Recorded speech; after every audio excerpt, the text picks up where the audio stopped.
to New Brighton back in July. It's absolutely excellent to be here in Highton today, and we really do want to put on record our our gratitude to Knowsley Council being able to host us here today in their full council chamber.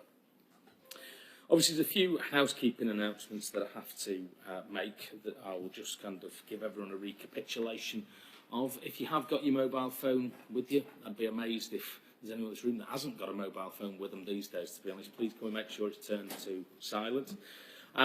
Obviously, we are in a slightly different location, and the PA system here is slightly different to the ones you'll have used in your own councils and other places. So if I can ask members when they're speaking to turn the microphone on, and it's the right-hand button on your microphone, and the red light will illuminate so you can then speak.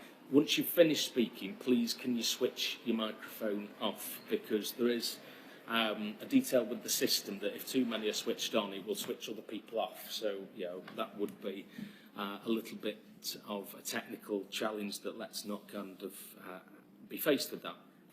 Equally as well, we do very much kind of encourage any members of the public that are here, if they so wish, to take part in any filming or photography. And indeed, this meeting is being webcast live to those people that may be watching at home or wherever they are, or may watch after the event as part of the recording. What we would always ask, if anyone's doing their own independent filming, is please if you could talk to Louise and Shauna and Lisa as our Democratic Services team, just to make sure any equipment you're using doesn't interfere with any of the standard equipment. Never happened yet, but best to make sure that it doesn't ever occur. So those are the housekeeping bits. I do also have another opening remark that I need to make, but I wish I didn't have to make, because obviously last week we got the very sad news of the passing of Councillor Harry Howard. Harry was an exceptional councillor. He was a really good comrade, and I think all of us would say he was a great friend.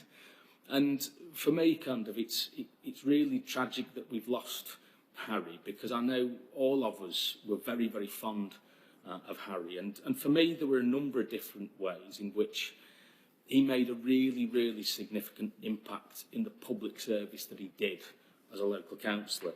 I would go as far to call him, one of the best councillors I've ever worked with in local government. I was always really, really struck about just how diligent he was in the way that he approached things. He always religiously read all of his papers inside and out, and then went away and did lots of detailed background sort of research to make sure he was as briefed as any councillor I've ever come across. And I think he's an ideal example to all of us as to how to undertake our duties. In fact, Gordon's not quite with us yet, but there's more than once myself and Gordon have said, if every councillor was like Harry Howard, local government would be by far and away the most effective part of British society and the British economy.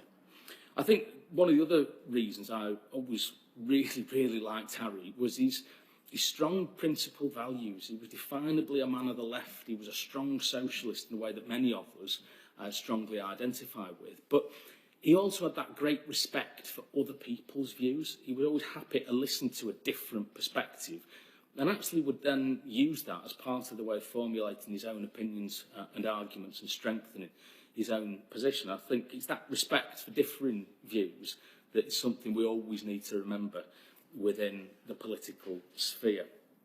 But I think that the final kind of point of why Harry was really revered is he was an exceptional team player. It wasn't about Harry Howard, it was about everyone he worked with and everyone he represented. And there have been more than one occasions when myself and Gordon, for example, have asked him to step forward and take lead positions and take on more responsibility. And he was always very clear about the fact, no, he wanted younger councillors to get those opportunities. And I always think he was a fantastic mentor and foil, actually, and gave me lots of sage advice and kind of words of wisdom over many, many years. So, we will miss Harry greatly, and it's a tragic shame of how his passing has come. I'm sure others will want to sort of say a few words as well before we just remember him appropriately with a minute's silence. I know John, particularly his colleague from Holton, wants to. So John, I'll pass over to yourself. Thank you very much, Chair. Like yourself, I very much regret having to give this. It seems rather strange looking around the room, and he's not here, quite frankly. He attended sort of distantly, didn't he, at the last meeting, and he was here at the previous meeting. So it's a huge shock, and it hit me pretty badly, and I know it did Jed as well. I reflected on it, and I wrote a couple of days later, I sent something out to Labour Party, to colleagues on Halton Borough Council, and with your permission, Chair, I'll just read through what I said there, if that's okay. So thank you very much. I've known Harry, like a lot of you, since something like 2006, colleagues here from, obviously from Halton, and I've had the pleasure and privilege to actually work closely with Harry on the Liverpool City Region Transport Committee since 2014, again along with Jed, and he has been an irascible, committed and challenging to the officers on this committee as he was on every other committee that I ever saw him actually operate. He was first class. Liam's alluded to the point that he had this forensic attention to detail, I think, which indicated a very fine mind in my view, and I think he very much had that. So, but thanks to the many journeys that Harry, Jed and I enjoyed together on the Merseyrail, we travelled into committee meetings. We became good friends, as did Jed. Now, Jed was telling me in the car coming over today, he's known Harry for nearly 40 years. So that's a huge amount of time he's worked with him in the union capacity. So we became good friends, as did Jed. And Harry and he, we would talk about all sorts of subjects under the sun, not just politics. He was always an objective debater. He would be intellectually fair, and if he disagreed with you, he would always say so, but he would never take it personally. And that is one of the many qualities I most admired about him. You could have a good, robust debate with Harry, and you would remain friends afterwards. He had a cracking sense of humour. I think Liam alluded to that as well. He used to send me by WhatsApp, he used to send me various hilarious videos, and I have to put this in parentheses, some of which you wouldn't have wanted to pass on to your mother, quite frankly. And they somewhat shocked me. Some of them was, whoa, Harry, seriously? But he had a cracking sense of humour, and he would delight in sending me these videos, which was always good fun, I have to say. So we always had that rapport. He was a real gentleman. I think everybody had the pleasure to meet Harry would say he was a real gentleman. He was a real nice guy. He had a twinkle in his eye, looking to have a good conversation with you on whatever subject you were talking about, basically, or discussing.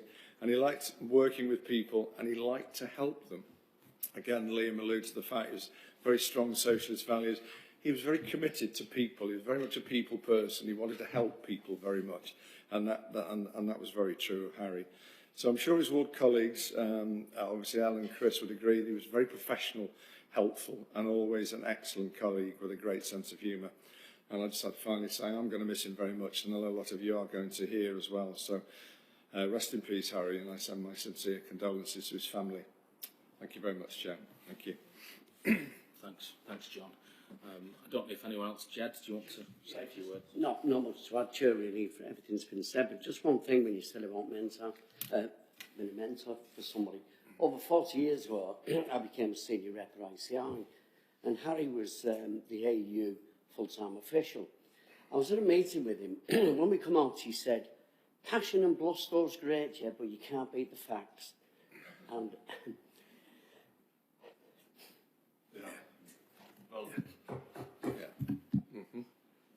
Absolutely. Thanks, Jed. If no one else wants to say anything, can I ask everyone to stand for a moment's silence to remember our very good friend, Councillor Harry Howard.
Thank you very much.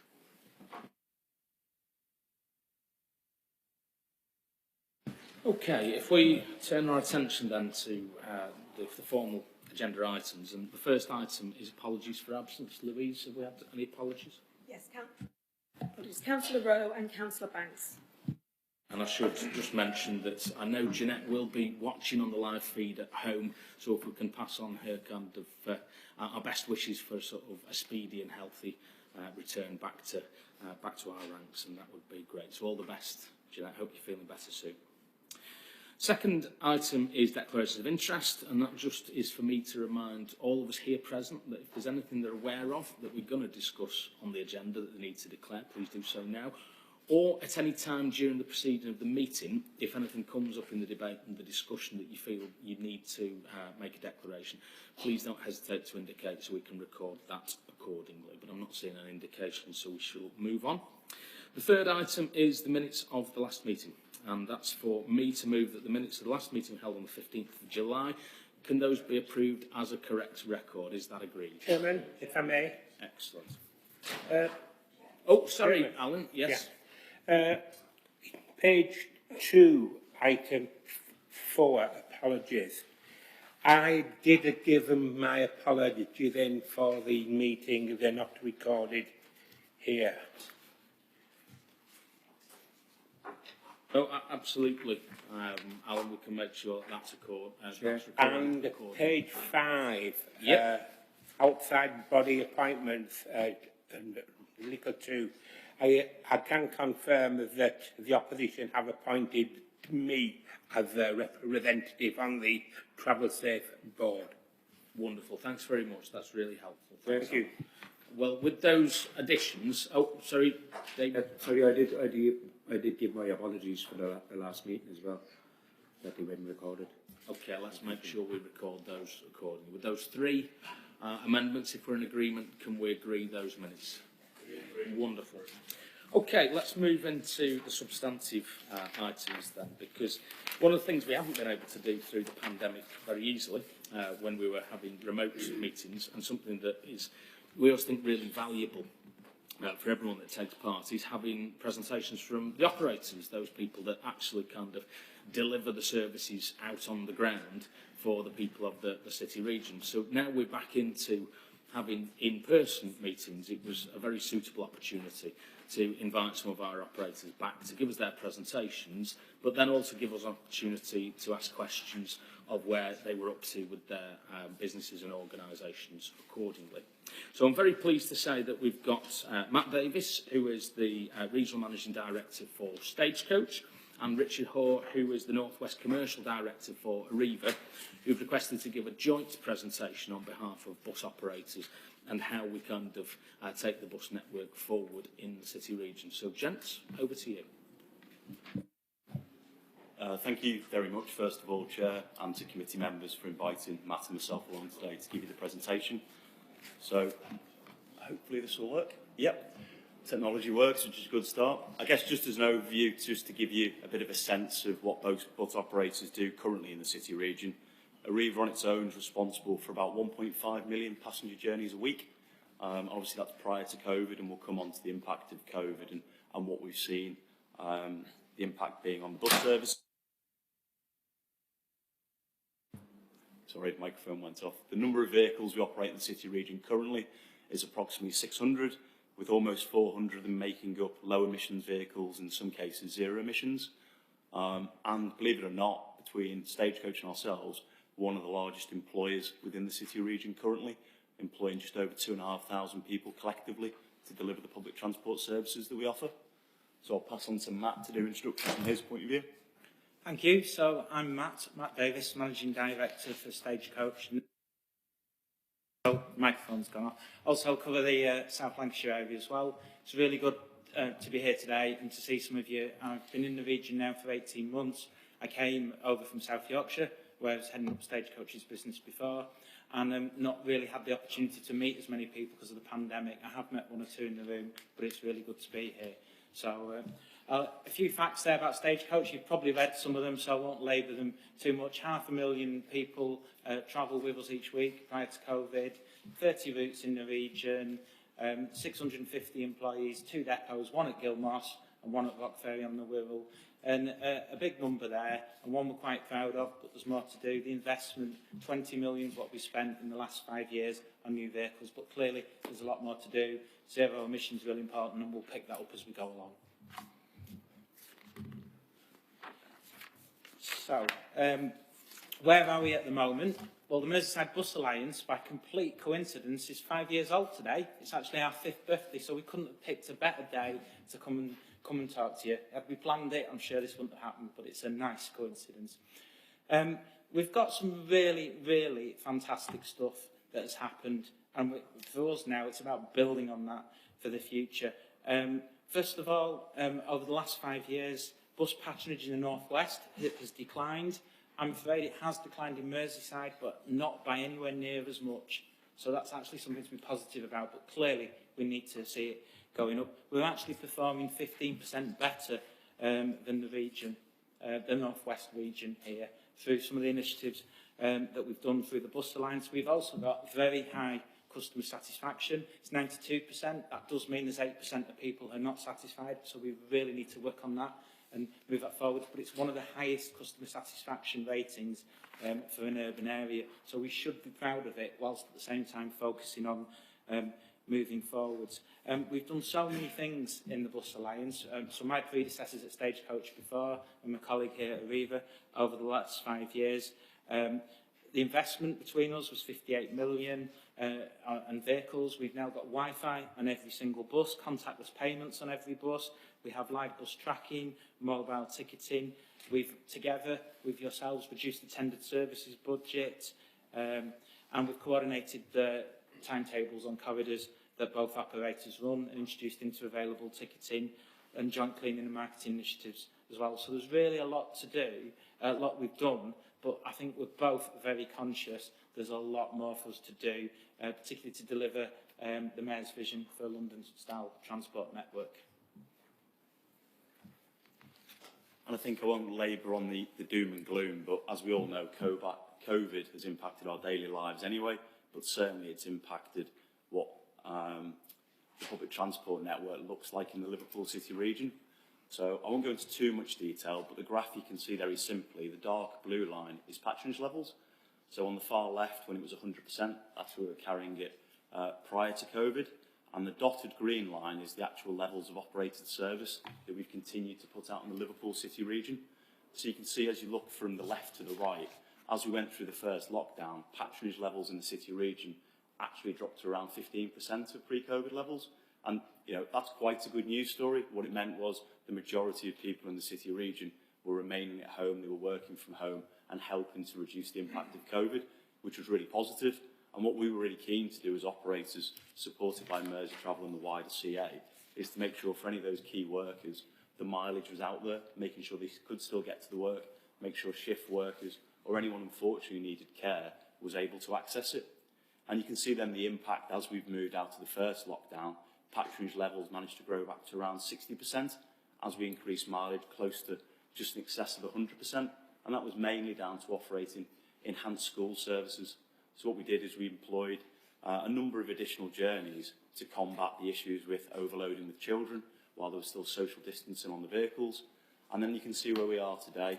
So I'm really pleased to say that actually the Liverpool City Region on bus is probably around 8 to 10 percentage points higher than the rest of the UK in its recovery. And that's really good. I think it shows a few things. One, the bus is really integral to what's offered in the City Region, and a lot of people rely on it. And secondly, a testament to everyone in the room and the hard work that's been done to make sure it's a viable and attractive offer for the public.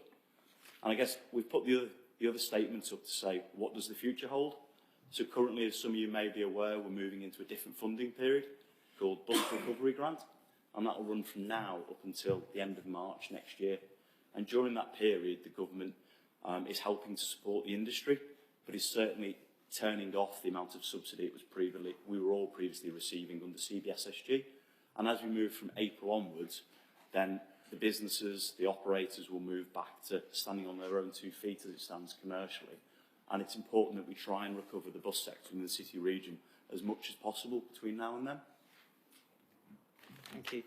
And So, we're just going to touch a little bit about what we've done over the last 18 months to keep the region moving. There's a whole host of things we've done, and it really has been collaborative and working together, and probably some of the most working together we've done. So that's a real positive that's come out of it. Relationships with the LCR officers and our districts have never been stronger in terms of our contact and working together. We've had constant meetings to look at the issues and together come up with solutions. Very quickly, we went and made our premises and fleet COVID secure. You'll know probably really a lot about that and what we've done. But there's been considerable investment in enhanced cleaning, and that's here to stay. We recognise that cleaning is very high on people's priorities and needs to be the way we do business normally. And it shouldn't take a pandemic for that change, but nevertheless, we're going to react to it now and keep it going.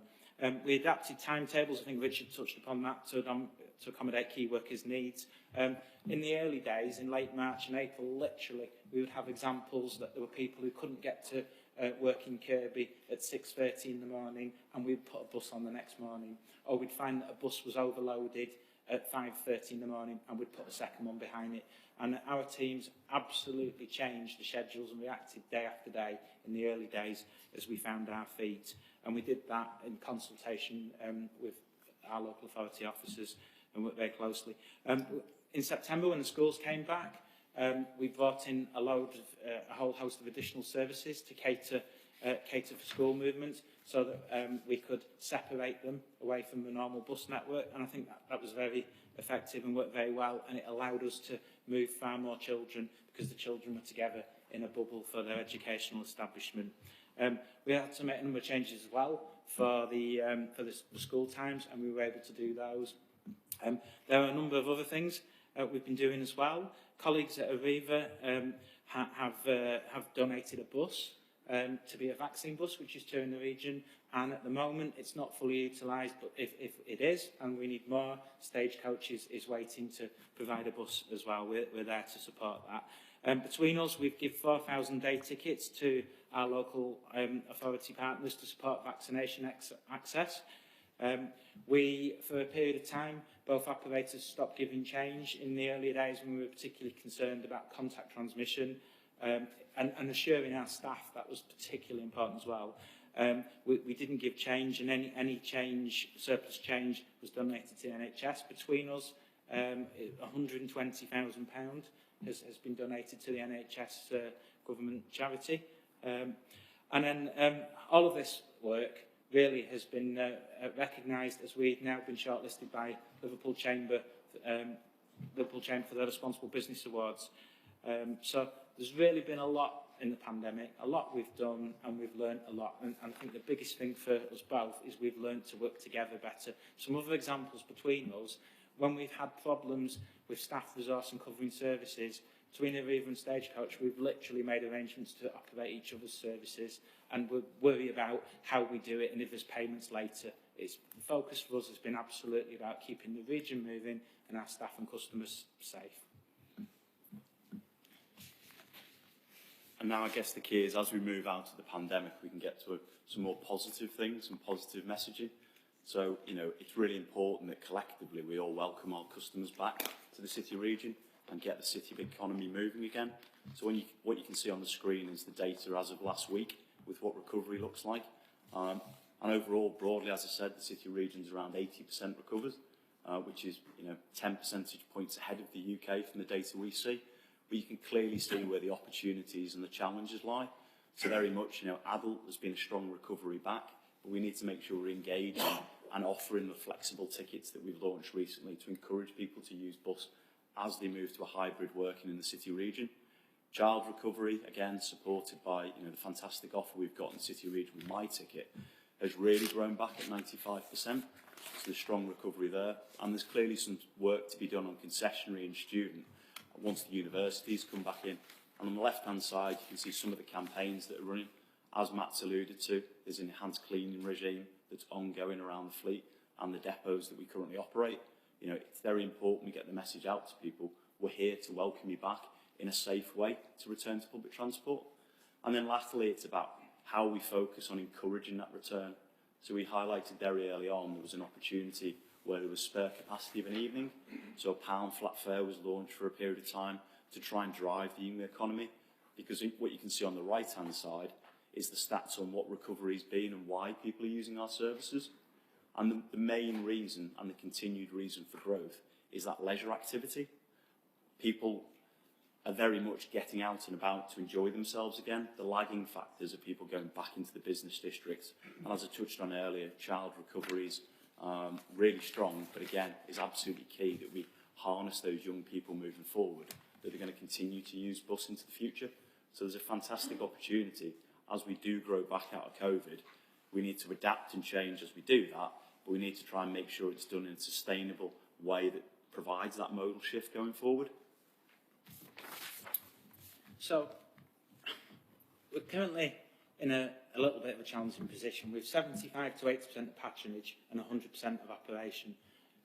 But actually what we've got to do is focus now on getting that 20% back and building back.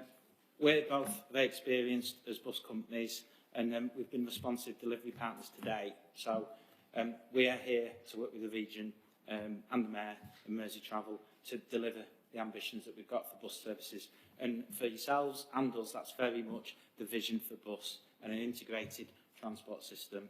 London style is what we keep referring to, and that's absolutely right that we aspire to that and we work towards it.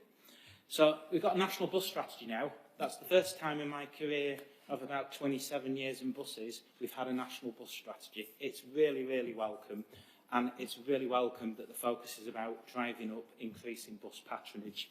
And that's very much aligned to the Mayor's vision for bus. We all know, you can see the little chart on the left, the little logo with a lot of cars. We all know that one bus can take 75 cars off the road. That's the real opportunity. It would be so easy for us to deliver transformational changes to traffic flow if we encourage people onto bus. We also know that road congestion damages the economy. It comes at a cost of 11 billion each year. So there's a real opportunity for us to harness buses through faster journey times and a number of many other things, which I'll let Richard cover in a minute. And we actually only have to get 1% of motorists onto the bus to drive up bus patronage by 10%. So, yes, we've some concerns at the moment. Some of the previous customers won't return, but actually that doesn't necessarily matter. If their habits have changed, we've got a whole huge opportunity to drive some modal shift, get people out of the cars and onto the bus, replace that lost patronage and go past it. And that's what we need to aim for, and that's what we need to aim for working with yourselves. The other thing we need to sort of focus on in the future is innovation. So in the far corner, there's a picture of a bus of the future. It looks a much more relaxing space, more pleasant environment to travel. Again, it's within the vision of bus that we have bus designs that meet the needs of users, that are designed by local users. And some of that will flow through the hydrogen bus project at the moment. So there's a real opportunity to improve the offer and get people out of the cars. And I guess when you break it down to the next level of granularity, what do those opportunities really mean for the city region? So there's no doubt, as Matt's alluded to, collectively we all understand our customers.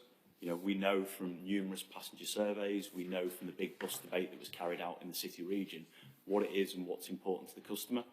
And, straight away, one thing the customer always tells us is they want faster, more reliable and consistent journey times.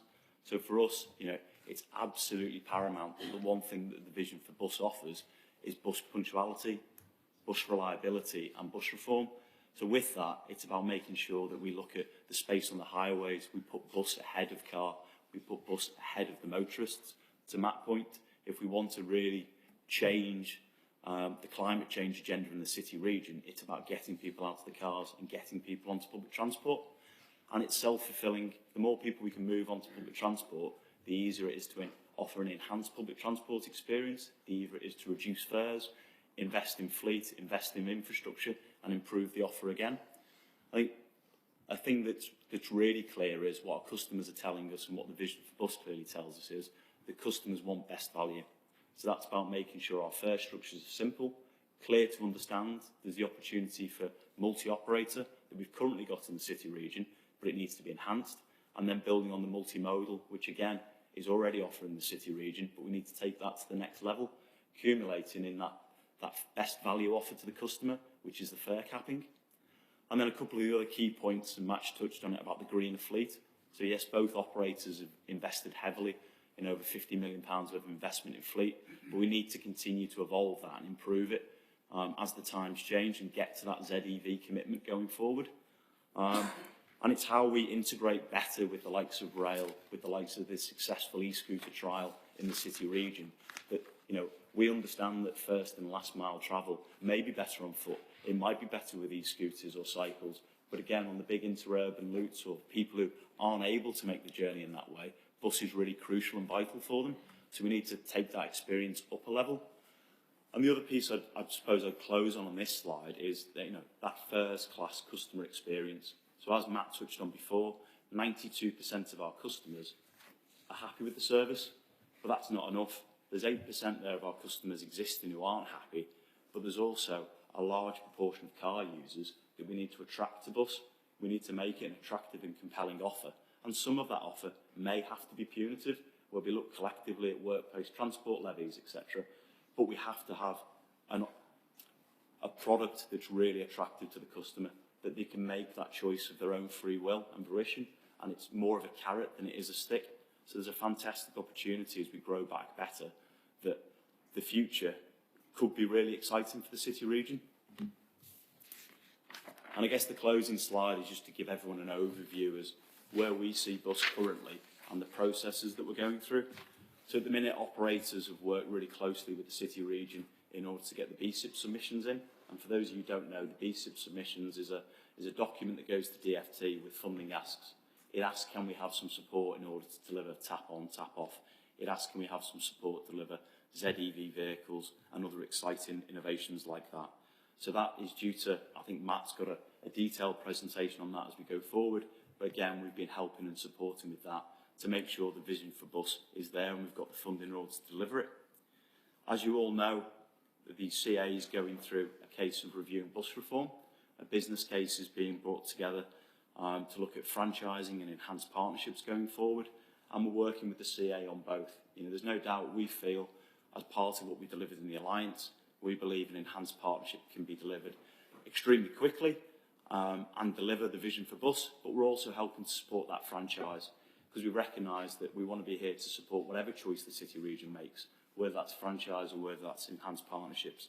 And ultimately, from April 22, a decision will be made on that bus reform, and you know, we're here as partners to help deliver whatever that vision is.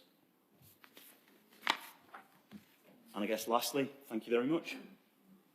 Thank you very much, James. That's really useful kind of setting out your story. I'm conscious that because we've got two operators here and it's been more than 2 years since we've had them before us because of the pandemic, lots of people will have lots of questions. I'm going to bring John in first because he's already requested as lead member for bus. But can I ask if you put your hands up and keep them up until I've given you a nod so I can take everyone's name down. And the other thing is if you've got more than one question, and please don't have 4 or 5 each, but if you have got more than one, please can you ask them in one go. And I'm just conscious that's probably the way to get through this as efficiently as possible. So John, I'll hand over to you whilst I'm going around the room and taking everyone's names down accordingly. Excellent, thanks Chair. Thanks so much for your presentation, gentlemen.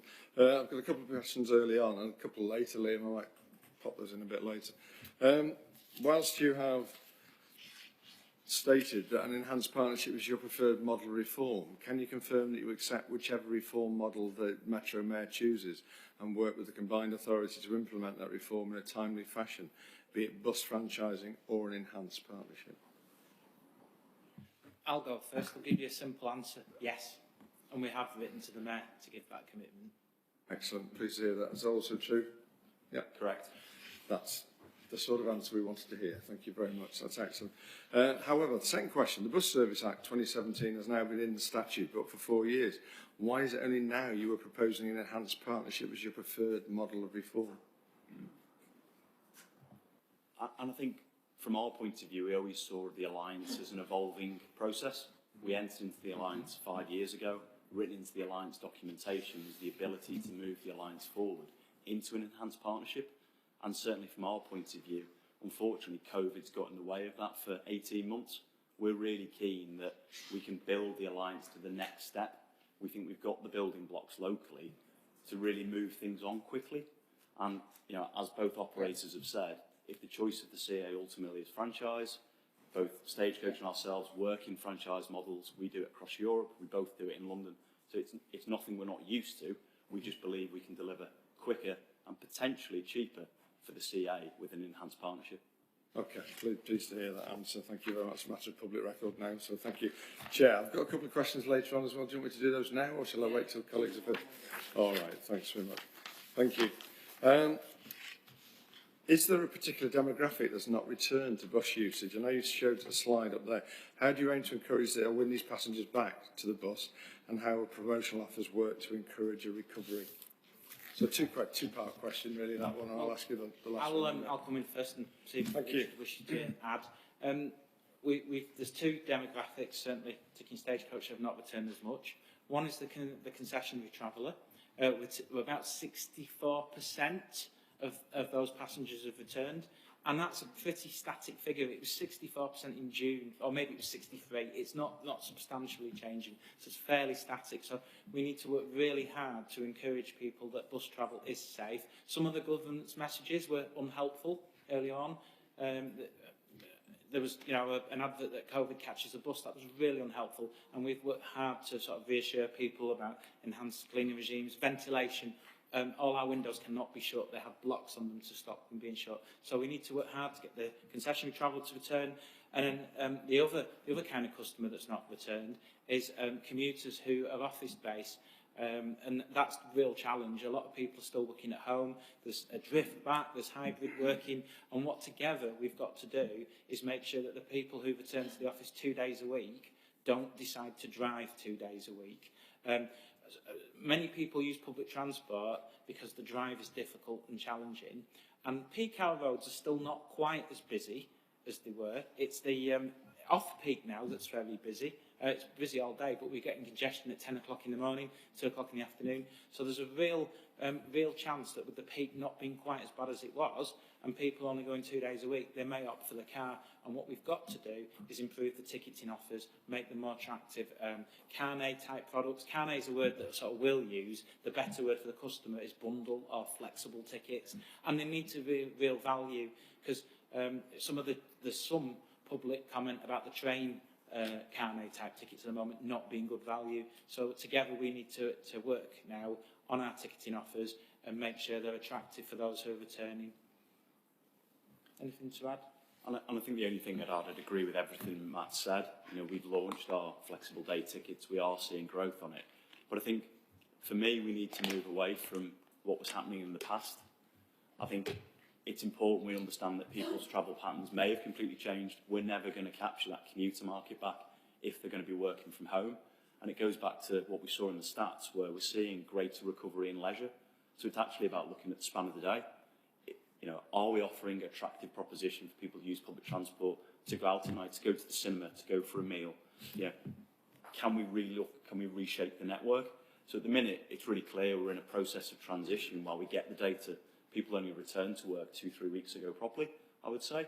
So we're going through a process of understanding at the minute, and then working with colleagues at the CA, we'll look at the network and say, where's the opportunities for growth, and where's the opportunities to change the shape of that network? Because it's important we don't just go back to the way it used to be. Things have definitely changed.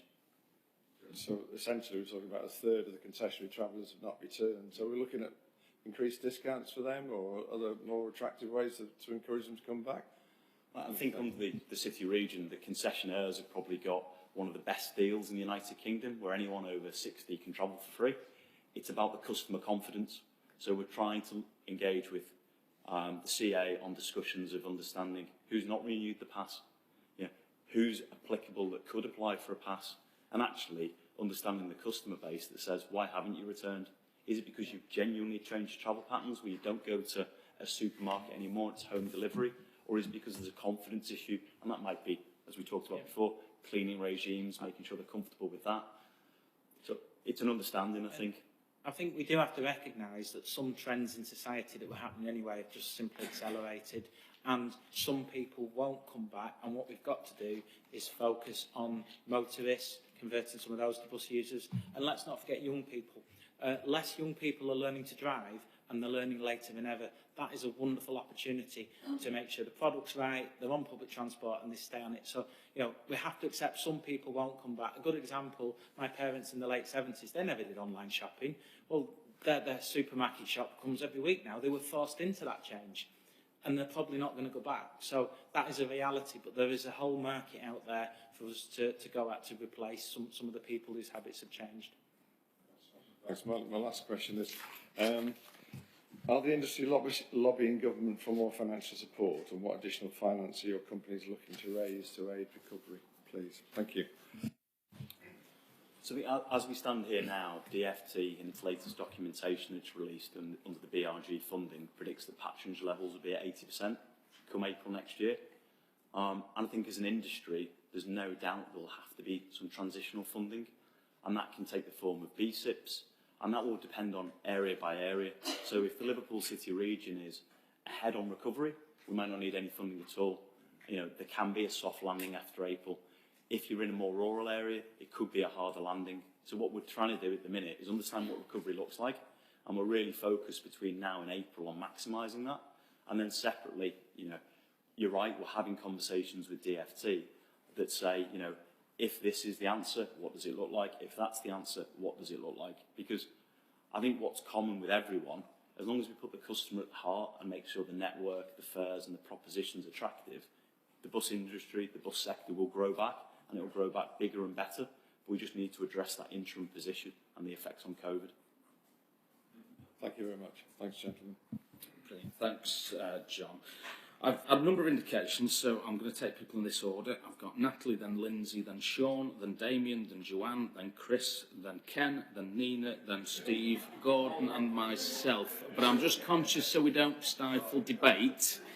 If you've got more than one question, can you ask it in the same kind of set so we don't have the back and forth, just to kind of keep that moving accordingly. So Natalie, any questions that you want to raise? Thank you, Chair.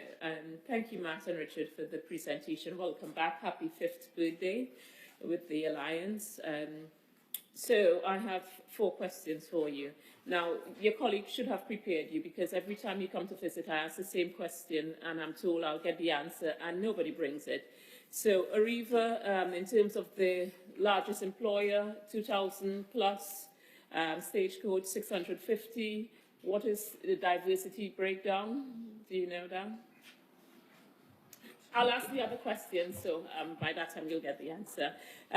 So in terms of a truly integrated public transport network is what we aspire to, and obviously when we're talking about building back, growing stronger, that would be ideal.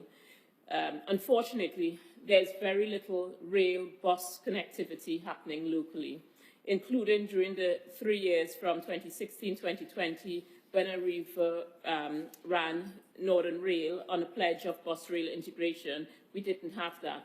What are your plans? And I'll give you the backdrop of that. I know of someone personally who, because of the rail running late and the 86 no longer being 24-hour service, that female had to walk home at 1 in the morning. Now, if there was an integrated service, that wouldn't happen, because you're looking at safety. And obviously, as we're 75% doing better within the region, I think integrated service should be paramount for both Stagecoach and Arriva. The other question in terms of, it said about additional service. So Matthew indicated if there was any delay in services or shortage, you all partnered up in terms of getting that cover. I'm just keen to find out where and when this happens. Reason being, again, I'm aware recently where there were like 35 NHS staff basically couldn't get home. One, it took 2.5 hours, a journey that would have taken 40 minutes because there were not any 3 buses were pulled out, and that was Arriva. 3 buses did not show up. So in terms of if you're working together and you know, it would be really nice to find out when you're doing that and how do you respond, what system, mechanism is in place. I'm getting to the last one there. So there have been reports of driver shortages nationally, and as a local operator, well, this is basically seeing the impact of shortage, the ability to meet the service level, because actually complained and they said it's because of driver shortage. So in terms of how are you going to meet and what measures are you putting in place to mitigate that? Because we can't build back stronger if basically people are being stuck, and that's why you're going to lose. So as much as you say people aren't going to go back, you have a potential where people will just leave buses for good if the service isn't reliable, isn't punctual. And just want to find out from you both, what measures are you going to put in place? Thank you, Chair. Perhaps we'll try and take one at a time, and some of our answers are probably the same and some will be different. In terms of diversity, we are very engaged in making sure our workforce becomes more diverse. And the Stagecoach picture does vary geographically. I head up a business in Preston as well, and Preston has a much more diverse workforce than I do in Liverpool. Some of that's because of reflection of the local communities, but there's far more that we can do. So in terms of, we're predominantly a male industry, and we're working hard with that. I've got half my management team are now ladies, so that's good, but there's a lot more to do. And we're actually currently at 9% of our workforce is female. Now that is lower than the Stagecoach average as well. So there's a lot more work to do. We are making our advertisements more inclusive, reaching out to a wider audience. So there's a lot for us to do, and we are working on that.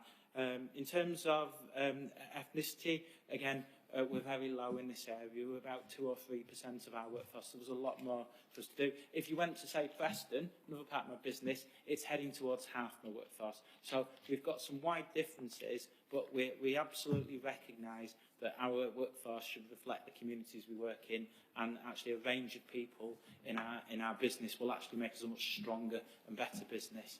So I don't know if do you want to answer diversity before we move on?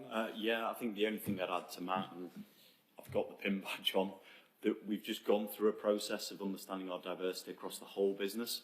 So we've gone through 2-3 months of diversity surveys where certainly locally, all the 2,000 staff were surveyed to understand what their thoughts are on diversity. Do they think the workforce is inclusive, representative of our customer base? And what I'd be really happy to do is take some details and take you through that in detail. I don't know the figures off the top of my head, but I'm happy to sit there and say, here's the answer for the Liverpool City Region, because we've just recently done that detailed work. But there's no doubt, as Matt's alluded to, you know, there is a lot of work still to do with diversity. I can add that we need to move on, but we've set up actually a number of employee networks as well nationally to sort of build better relationships both in the business and externally. So the next point, I'll pick up. Yeah, rail bus connectivity. I think, you know, the comment over Northern is representative. I think, you know, there was difficulties that we had certainly from the bus side integrating with Northern on a whole. I think that's slightly different locally with Merseyravel and Merseytravel. We've got better integration, but there's definitely a long way still to go to make sure they're connected and they are integrated, and clearly that forms part of the MERS ambition and also the national bus strategy. But I can't sit here and defend the history of Northern Rail, and I won't. There was issues both from an operator's point of view and both from a government point of view, and you know, I'm not going to sit here and comment on something that wasn't under my watch, unfortunately. Okay. Yes, sorry, Chair. But what is your proposal and plans going forward? Moving on. So as part of the BSIP process, that when we've been looking at what's the opportunity for bus, what's the opportunity for rail, there's two things really. One, it's about making sure that a customer sees that seamless travel with the proposition of fares. So already we've got the trio tickets. It's about looking to expand that and make sure it's priced at a competitive level that makes it a compelling offer. And then secondly, once we do understand, I guess, the change in people's work travel patterns and the leisure patterns, it's then making sure when we are timetabling, yes, we're not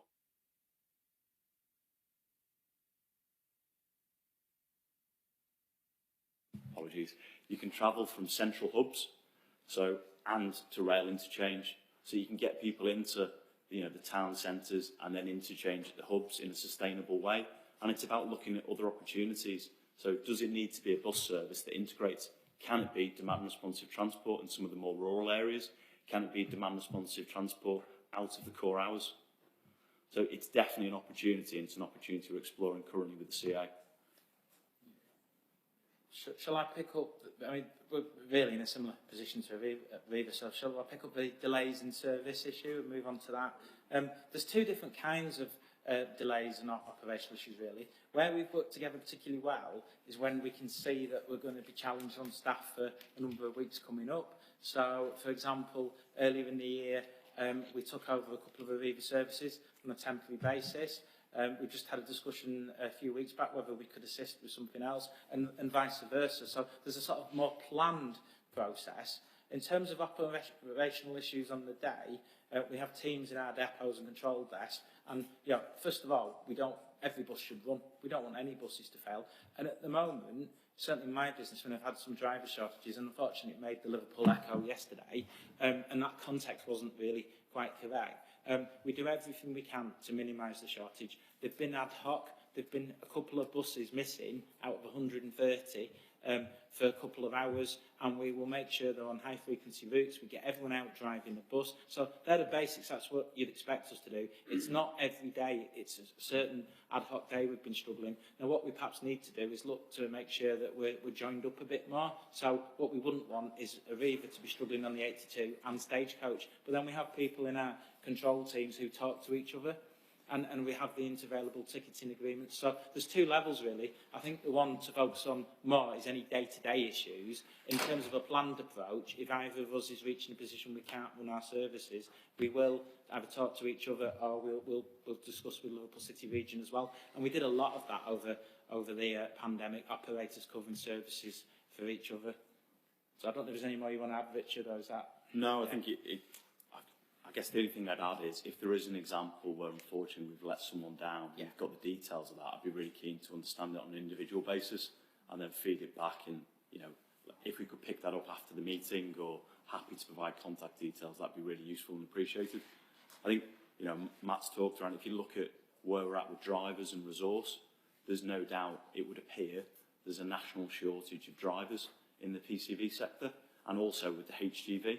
What we're seeing is people looking at new career opportunities as we come out the pandemic. I'm pleased, certainly from an Arriva perspective, and I'll talk for Matt on this, from both of our companies, we offer really good employment. When we don't pay minimum wage, we're some of the highest paid bus drivers, certainly locally and within the Northwest. So our turnover rates are particularly low, but there are issues with getting people through the licences.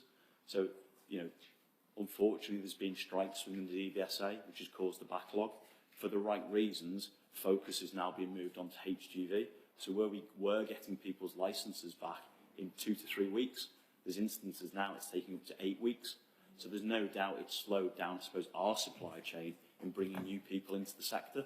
The pleasing thing is we've got lots of new applicants. Yeah.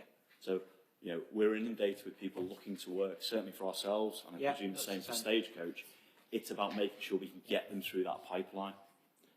One comment I'll just add. We've all read the media stories about some of the truck driver wages. We're not seeing lots of people leaving for those jobs. What we have seen, we've seen our turnover go up a bit. More people leave us, and we're getting the applicants through. What we have seen is people actually going to slightly lower paid jobs because of a lifestyle change. They've decided they prefer working non-shift work Monday to Friday. And what's happened is some of the jobs that pay less than us have had quite hefty pay increases. Driving a skip wagon, for example, that sort of role, or a delivery van. So they've had quite substantial pay increases, and people have been willing to take a £10 or £20 a week pay cut for the more regular hours than the shift, because our drivers are typically can work from 4 in the morning till 1 o'clock at night. Over 7 days a week. Now, the other thing we have to do as employers, we have to try and make our shift patterns more attractive as well. So we've focused on things like longer weekends. Having 12 hours off between every duty is something that we do now, because we used to, if we go back a few years, you could finish and you're back in work 8.5 hours later. Well, now we've made it 12. So we've got to improve our conditions as well and a package, but we've got to make sure the business is sustainable at the same time. Lindsay. Yeah, I just wanted to say that I agree with Natalie on integration. I think it's really important for us to achieve our ambitious targets to get to zero carbon emissions, and integration will be vital to decarbonisation of transport. The Local Government Association commissioned a research report on the future of public transport and the role of local government. The report identified some key examples of best practice, some of which are integration of public transport in terms of both the physical network and ticketing between different as being key across the board. We're also very concerned about a car-led recovery and the perception of public transport being negative. What plans are there to promote bus travel as being safe? And I just wanted to come back and note that you have mentioned the National Bus Strategy from government and the aims of the Mayor, but what are your own plans, if any, for integration? I think there's probably two elements I've been trying to keep my answer simple and brief. One's about integration and one's about sort of promotion of safety. Let's take the safety first. Our buses are probably more safe than the perception is. We have very good CCTV systems. We have on-bus radio systems as well, where the driver can communicate. What we need to do is work collectively and collaboratively. And we're doing a lot of this now with the Travel Safe umbrella of Merseytravel to get the messages. Thank you. There's a piece of work now starting to encourage women on safety, because many women have a fear of travelling on public transport at night, and there's a piece of work which we're doing with Merseytravel with Commission to understand the fears and how we can address them. So we are alert to these issues and starting to formulate plans to tackle them. In terms of integration, and you also talked about getting people out of the car. Integration, I think Richard covered a lot of that. About ticketing, sorry, the mic keeps going off. Developing more comprehensive ticketing ranges and ones that are more flexible for people's needs, and working in partnership in terms of timetables. So making sure that there's bus services if there's times when there's not trains, for example, and that we link together. And in terms of car, we've touched upon that quite a bit, really. We've got to have a more compelling alternative to get people out of the car. There's two areas, I think, for that. One are faster journeys with reliable journey times, and that's where we need to work together to deliver improved bus priority. The other aspect's about the ticketing that's going to work for the motorist, whereby they have a good value fare for the 2 days travel they might use the bus. So is there anything to add, Richard? Or? No, I think you've summed it up quite well, Matt. Thank you. Sean. Chairs, thanks, boys. I've got two questions. The Combined Authority introduced its Fair Employment Charter last year with a very much apparent look to this to being a requirement for all CA suppliers to comply with. Are you already compliant with our policy, and if so, would you be prepared to formally sign up soon? If not compliant, what plans do you have to address this in the coming months? And also, throughout the pandemic, it was the taxpayer, and mainly the local taxpayer, that became the majority funder of the bus industry to ensure that services continue to operate. What other measures did you put in place to help finance the continuation of services? What back office cuts and economies did you make? And have pay increases and bonuses for senior management been ruled out for the foreseeable future?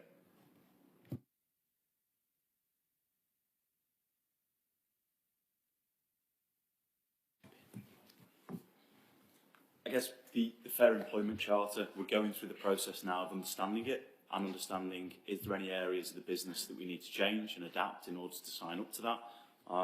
It's something, you know, it's a good piece of work, so we just need to understand the impact on the business, and ultimately that's where we're at. Once we can understand the impact of the business, we can then make the commitment to sign up to it. But we are going through that process as we speak. I think in regards to the funding elements, the local support financially and the national support, yes, you know, there is no doubt the public transport sector has received funding from DFT and then latterly locally with support on concessionary payments, and that's come either which way. It's come from us all in this room as taxpayers. You know, from a bonus point of view, I can certainly talk personally as a director within the business in Arriva North Western Wales. I've not received any pay rises or bonus during any period of funding. So, you know, the hope is the industry will have to recover, and Matt touched on it in the slide he put forward. we're really keen as operators, as we did as part of the Alliance, to make sure we're reducing any subsidy from the public purse string. You know, that will vary in area to area, section to section, but that's something we're all actively working towards, because as taxpayers ourselves, we want to make sure that the industry can stand on its own 2 feet. So just to add a couple of points, we're in the same position as Arriva. We're just understanding the detail behind the Employment Charter. I think we're largely compliant. There's a couple of areas we need to just look at. We just have a couple of roles in the company not quite on the national living wage. So certainly happy to look at it and work towards achieving that, and we'll take that away. In terms of measures in place to reduce the burden on taxpayers, we're a slightly different organisation to Arriva. We're PLC, as I'm sure you know. I believe we've took the measures people would expect us to see taken. The overriding priority is to protect the bus services and to keep people moving, and to protect jobs, if I'm honest. There have been some small headcount reductions, principally in senior posts, not on the frontline posts. That's been the priority to protect. There haven't been any dividend payments made since the pandemic. In fact, they're currently suspended. I'm not able to answer for how long for, but they are currently suspended. And in terms of bonuses and pay rises, our senior management teams, executives, have not had pay rises for a couple of years now, or cash bonuses. And there's more detail on that in our group annual report. That information is out there. So quite rightly, the people on the front line have had pay rises during the pandemic. So we have been working hard to control our costs, and we've temporarily reduced capital investment, and we need to start seeing that coming back into the business now. We've also took away this discretionary spend and focused on safety critical items. So we've done a lot to reduce those costs. We made use of the furlough scheme in the earlier days when we could, but by June, July last year, services were more or less back to full levels, so we stopped using the furlough scheme at that point. So that's probably it. Nothing you want to add? The only bit, and I didn't answer that part of the question, was on the efficiency piece. So very on in the pandemic, we restructured the business. So senior roles were removed at a very senior level within UK Bus. And with that, we've looked at cost efficiencies as we've moved forward, but very similar to Stagecoach. We've made sure it didn't impact frontline workers, and we've made sure that it didn't impact the service that we've put out. But as with any private organisation, it's about running as efficiently as you possibly can, so that any incremental costs, such as driver wage inflation or fuel or anything else, ideally isn't passed on to the customer. Thank you both. Yeah, that's very positive. It's good to hear that it's not coming out of the drivers. They're still getting pay rises. That's definitely positive.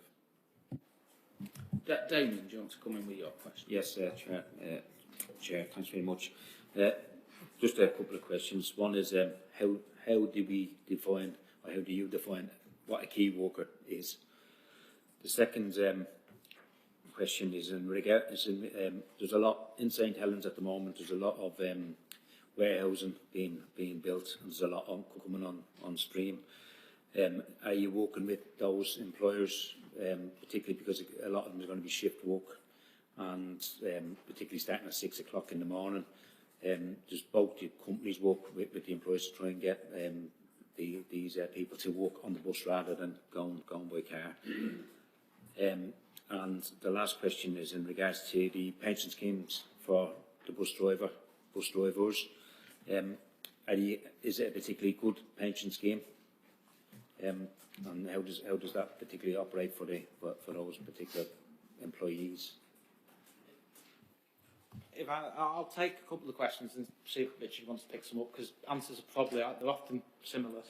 Key workers, with an absolute range of key workers, they are all the people who are needed to make the wheels keep turning. That can be the bus driver, the cleaner, the engineer, the manager who oversees it, and the really important person in the early days of the pandemic, the scheduler, who puts together all the timetables, vehicle workings, crew duties that we kept changing. So they are all key workers.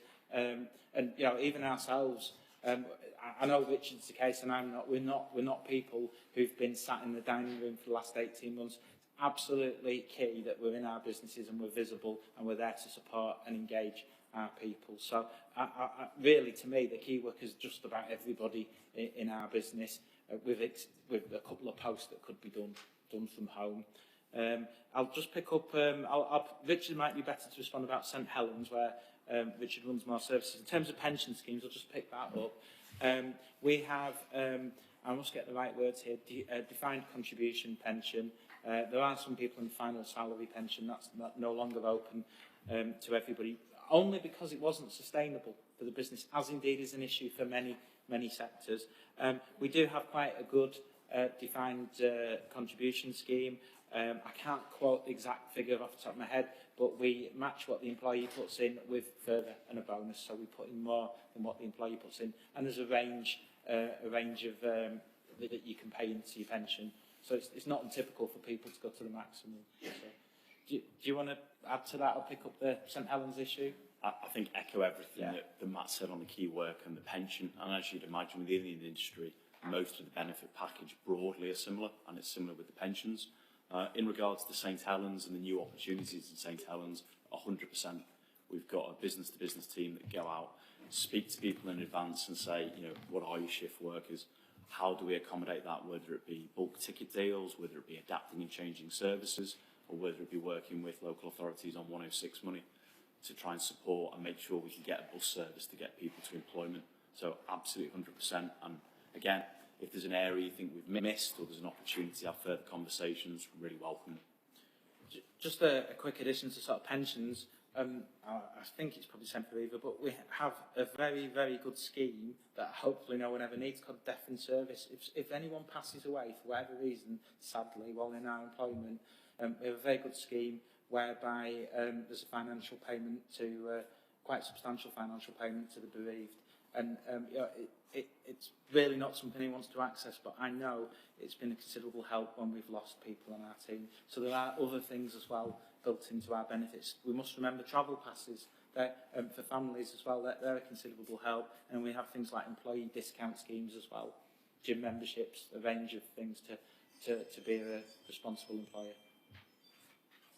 Okay, as someone's gone past someone's ring doorbell, I'll ask Joanne to come in next. So.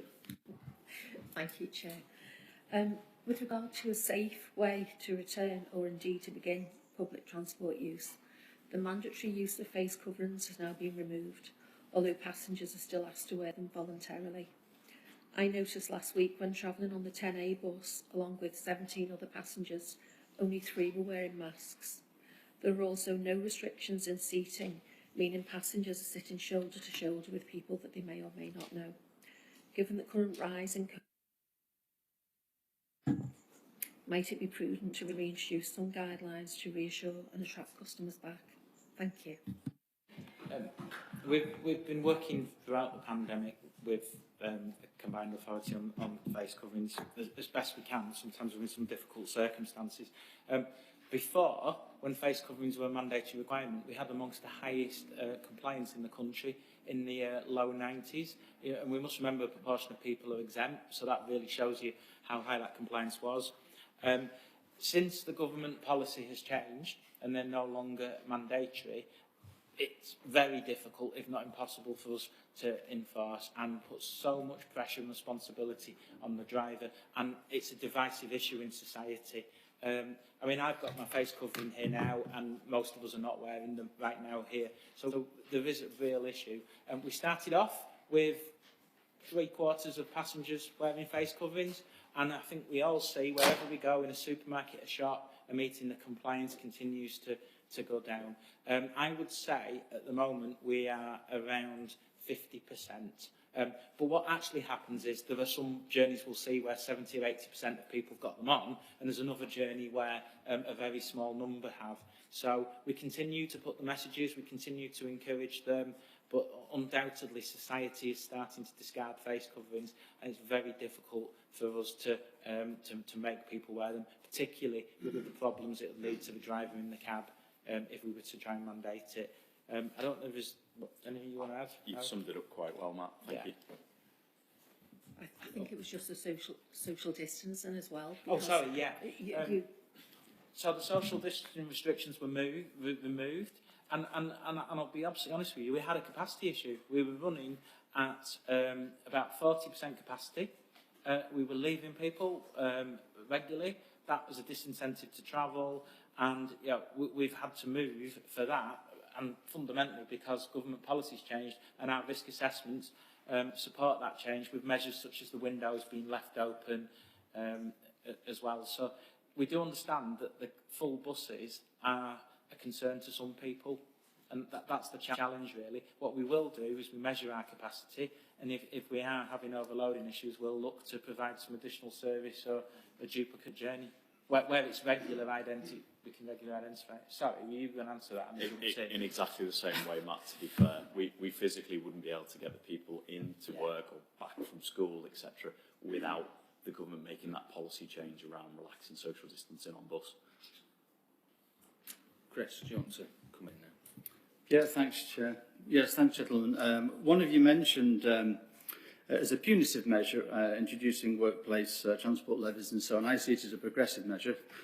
I'm a Green Party councillor, and I know there's a lot of support for this because it's a way of nudging some motorists, perhaps there's 1 or 2%, onto the buses, but also freeing up more space for buses so they can meet the schedules and so on, not let people down, and also provides a useful source of income for public transport, including buses. I think that's great. I think everybody in a position of influence should be pressing for that. But for me, going on about what people want from bus services: speed, reliability, ticketing, appropriate prices and convenience of buying. For me, the elephant in the room is, you did mention it, along that side of those factors, I think enhanced cleansing you mentioned. Now, of course, we take this in the concept of COVID-19, the pandemic, but I think over and above that, one forward a year when perhaps the pandemic is a thing of the past, let's hope, I think a lot of the British public are squeamish about travel, to be honest, travelling by public transport and buses and so on. And if you could really sort of publicise the extent to which you are maintaining, regular cleaning schedules, perhaps put it on sides of buses or even on public information programmes, I think that could make a real difference, because it's one of those things that people might not be forthcoming about when they're asked, what is it that's putting you travelling by public transport? They might not want to say, well, I'm worried about who was on this seat before me, that sort of thing. So if you could say, once we get to the terminus, we have somebody rush around and spray and Chris, can we turn it into a question, please? Sorry, well, sorry. I'm just saying, could you... Yeah, I want you to give me a chance. What I think is a constructive point, and I think the gentleman would appreciate this. Is it something you could perhaps press for, or you could perhaps introduce, a public information, a publicity campaign, basically, to get rid of this sort of squeamishness around travelling by public transport? Yeah. 100%. I think it's one of the reactivation measures that we talked through in the presentation. I think what we're probably all guilty of is a lot of work goes on behind the scenes to put that bus on the road, and cleanliness is absolutely paramount. But as an industry, wrongly probably, we don't shout about it. We don't shout about that every bus is washed, cleaned, etc. on a daily basis. And then separate to that, when the bus gets to the terminus in Liverpool, for example, additional cleaning is then done. So I do think 100% we need to give that good message and the encouragement to the customer to say it is a safe form of travel. So it's valid feedback. Thank you. Thanks, Stuart. Ken. Thanks, Chair. Thanks very much for the presentation. Excellent. A couple of questions. Arriva, and then one for both of you. You did speak about best value and customer first. Now, Arriva's website doesn't give information about single and return ticket prices, just saying, ask the driver. We raised this back in 2014, hasn't been addressed. This isn't great customer service. When are you going to fix it? Or what? That's the first one. The other one is regarding safety, antisocial behaviour, because I know we've had incidents, both Kirby and Hale Wood, and also we've got the ongoing behaviour, especially with sexual harassment for women on board, and also we have assaults on board. How many actions or prosecutions have you instigated or made in any of these antisocial behaviour actions, please? I guess I'll definitely pick up the one over fares.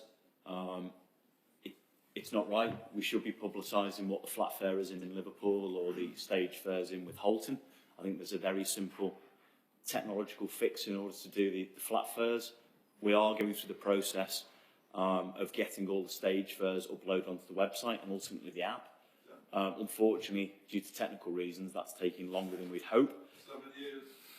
100% not acceptable, and since then we've changed platforms, so we've completely changed the website and we've completely changed the app, and one of the reasons in doing that was to enable us to move forward so a customer can plan the journey and understand exactly what the fare proposition is. So absolutely take that feedback away, and I will come back to you and give you a date in which it will go live in the city region. I guess picking up on the bit around antisocial behaviour, I think we'll all agree it's extremely disappointing that it still happens. A lot of work's being done with the city region on Travel Safe, which is an absolutely fantastic scheme, and from an operator perspective has been a godsend. We've had some phenomenal results with Travel Safe. We just cannot underestimate that. In regards to the number of prosecutions that have taken place, it's one I'd have to take away and find the stats. Clearly, we'll always say it's never enough. We want anyone who doesn't conduct themselves in an appropriate way to be dealt with in an appropriate way, and we're fully supportive of that. And I think we've just got to go on that journey to A, educate, and then B, deal with the challenging individuals who don't abide by common sense, I'll call it. I'll just add a touch on prosecutions. We must remember that typically prosecutions are led by the police, so we would normally let them do our own. And we must remember that in this day and age, quite often with young offenders, which generally are, restorative justice is one of the police solutions, so prosecution might not be a path to go down. But I know in the last year, working with yourselves and the Travel Safe team, of two cases in the Kirby area where we have caught the individual, and I think they were both restorative justice rather than prosecution, but nevertheless we've caught them, and it's through working together, so we'll continue to do that, and we tend to respect the police's professional view on these matters. One of the things we're now doing in Kirby, we're going to do a Trojan Bus. We're doing a bus out with basically plastic windows, etc., that we can use for travel safe activities, so that's another investment in trying to improve safety. Yeah. Brilliant. Nina. Thanks, Chair. I'll keep it really brief. Time's ticking on. So talking buses, we really like them. They were in Steve Rotherham's manifesto. They're key for people who are visually impaired so that they know where the bus is. So how are we getting on with bringing them onto the network, and will any new buses you introduce be talking buses? So I guess a bit of news which I suppose is quite timely. So we're investing in another 34 vehicles that will be delivered this year to the city region, and they will go into our Green Lane garage to run some of the routes there, and also into our Southport depot, all of which will be fitted with talking, audio visual. So talking buses will be there, and there's a commitment certainly from ourselves. I'll let Matt pick up for Stagecoach. Any new vehicle coming to the city region will have that functionality. Of course you can, Nina. Sorry, so the information on patronage was the way that in Merseytrave it hasn't dropped as much as across the northwest, and actually it's recovered better. Really encouraging. Why do you think that is in the city region? And also, what are the implications if we don't get back up to, higher levels? What are the implications? We've got a range of reasons that we believe why it's not dropped as much. We do have slightly lower car ownership, but it has continued to rise. We've got a strong culture of bus use, and we've got some really high frequency services and good ticketing offers, particularly the My Ticket scheme. So I think they're all reasons. Is there any to add into that, Richard, that you want to add? I think the only one I'd add really is it's the success of the Alliance. Yeah. For the last 5 years, and it's not been perfect, and clearly there's a lot more to do, but it's testament. The stats speak for themselves. You look across the northwest. We've managed to grow patronage in some areas, we've managed to sustain and maintain, and we've managed to, stave off the decline that the rest of the northwest region's seen, including Manchester. So I think it's the testament to everyone working together to deliver what the customer wants and needs. And the exciting bit, from an operator's point of view, is what's next. So national bus strategy, the BSIP funding, and how we recover better, and putting bus at the forefront gives us all a fantastic opportunity to sit here, hopefully in 5 years' time, and say, well, we saw a 3% decline in Merseyside. Actually, we've seen a 15% increase. And that's what, we all need for the city region, a healthy, thriving public transport. Go on. So my ticket is obviously really successful and it's driven patronage levels up in that sort of demographic. So is there an opportunity in other demographics to introduce something similar? If other adult sort of groups, if you like? I think 100%, and that's something we're exploring with the CA at the minute on the partnership offer. You know, what can we do around ticketing to encourage people back to bus, to attract people out of the car, and deliver a sustainable ticketing suite that enables us to grow, to invest, and it goes back to that cycle. If you give people punctual, reliable services at the right price, at the right quality, you'll attract more people back in, and you know, it's that ever-evolving process, and that's something we're continuing to work on with the CA. Okay, last couple of people. Steve, then Gordon. Thanks very much. Members of this committee are acutely aware of a phrase that's coming around called urban isolation, where large parts of the community feel detached from health services, employment opportunities, and cite the first cause of that is the bus service. Some only operate an hourly service and with very limited evening service, if any, and poor weekend services. One example in my area is the 492, 495 service. Have you any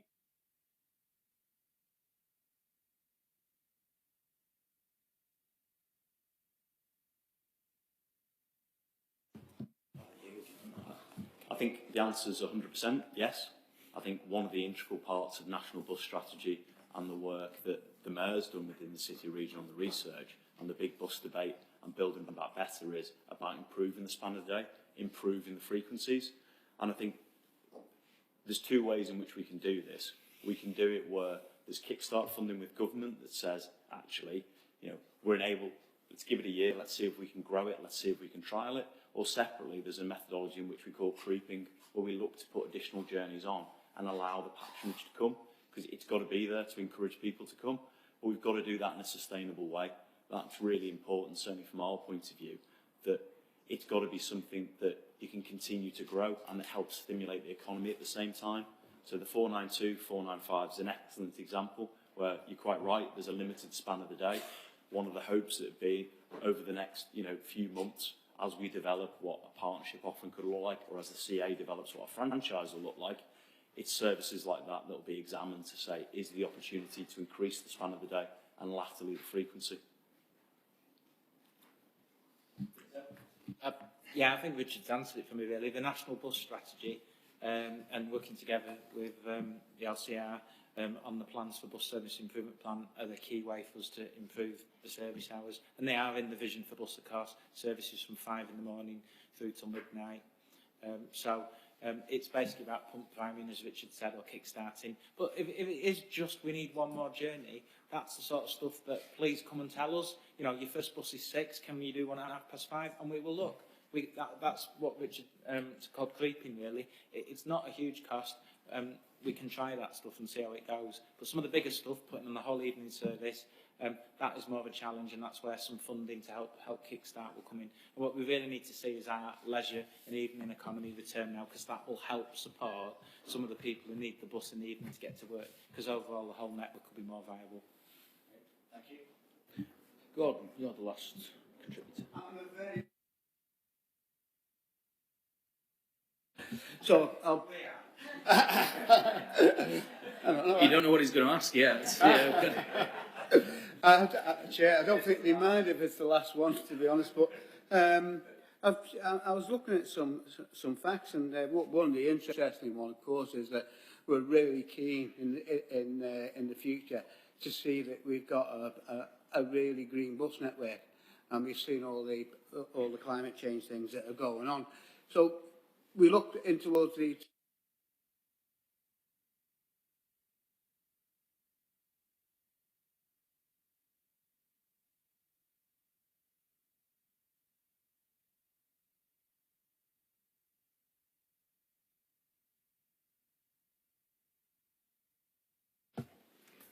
I hope you heard my question. You did save the hardest question till the end, yeah.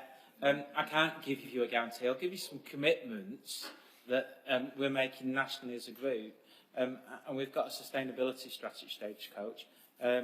Our commitments are that we will not continue to buy diesel buses beyond 2025, and that we are aiming for a zero emission fleet by 2035. Now, I know that's a long time off, but we must remember that the average life of a bus is 15 years. So, and we must also remember there are some technological challenges that the situation's improving with zero emission buses, be it electric or hydrogen, and that's either the filling infrastructure or the national grid to support it. We are, certainly from Stagecoach's point of view, actively involved in a number of schemes, and one of them soon will hopefully be the hydrogen bus scheme here in Liverpool, really important to us. In Manchester, we've 32 electric buses. There's 46 just going into Scotland at the moment, and we're taking part in Britain's first all-electric bus town, which is in Coventry. So I won't guarantee. One thing I've learned in life over the last couple of years is be careful guaranteeing anything, but we are committed to this. I guess I definitely can't guarantee it because we're going to take delivery of 34 new vehicles this year that aren't zero-emission buses. So I think from an Arriva perspective, fully support Matt's point of view. We know the longevity of a vehicle. I think, the emissions is clearly key. And it's about making sure that the current fleet is upgraded and gets to, as a minimum, that Euro 6 standard. And then latterly, it's about working out and working with stakeholders as to what the right solution is. So is it electric? So in London, in Brixton, we've completely changed the whole garage. The whole garage is now an electric garage, running over 100 EV vehicles to get the learnings from that. We're working with the City Region on hydrogen as a solution. And the right answer may be a mixture of all three, depending on the area.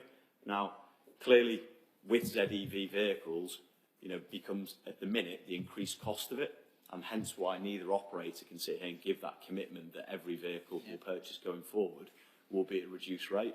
But very much what we can do is commit to, as an operator, we've put in for every zebra bid possible within the United Kingdom to try and bring in ZEV vehicles. And we've got a history of that in the City Region. Some of the first electric vehicles in the City Region are still running now in Green Lane, the 12 electric buses. We've got 100 hybrid vehicles running. So we're really keen to innovate and to move forward, but it's just about doing it in a sustainable way. Okay, and as Chair's prerogative, I'll ask the final question.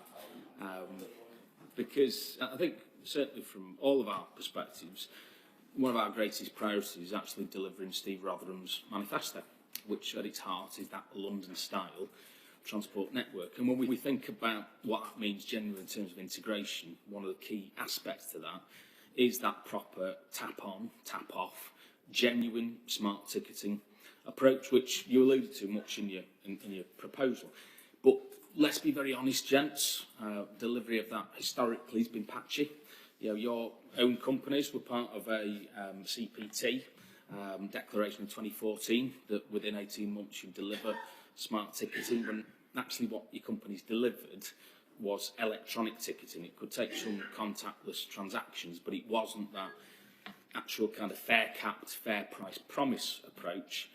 And equally, when Transport for the North had government funding to do that right across the north with the Smart in the North programme, lamentably, I believe, your companies chose not to work with that, and that system didn't get off the ground.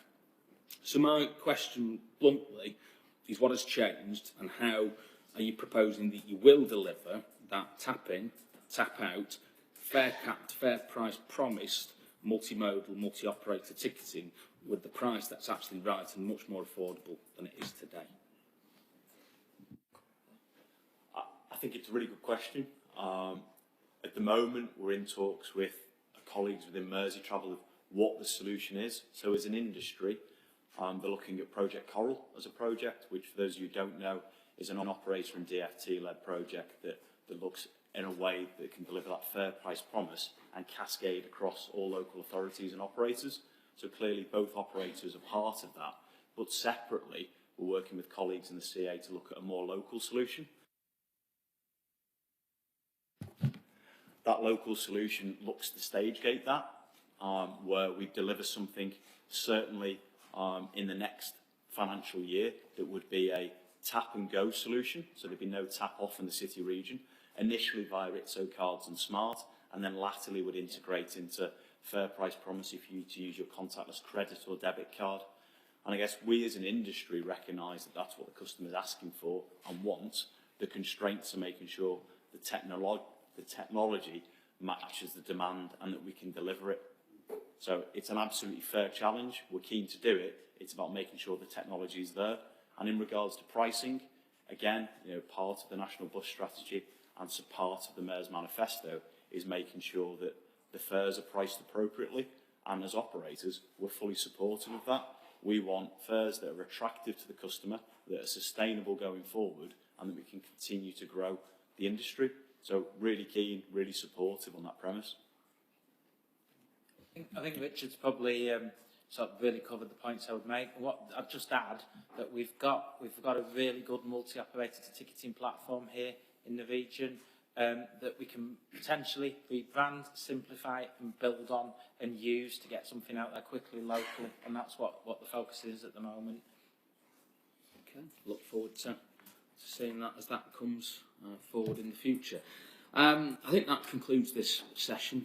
Gents, thanks ever so much for coming along. Thanks for giving us the presentation. And thank you for being so candid in all of your answers. We do look forward to welcoming you back again in the future if you be so kind to do that. And I'll also say, I also know how tough it is to sit in front of these meetings and face those questions, because I do it every time. So perhaps if we can put our hands together just as a means of thanks to thank you for presenting to us. Yeah, you are obviously welcome to stay, but I'm conscious that you might have other things you want to get onto as well. So let's move on with the rest of the agenda, everyone. Sticking very much with the buses theme, but I'm sure it'll be a much more succinct item. Matt Goggins, our Assistant Director for Bus, is going to present us the quarterly bus update.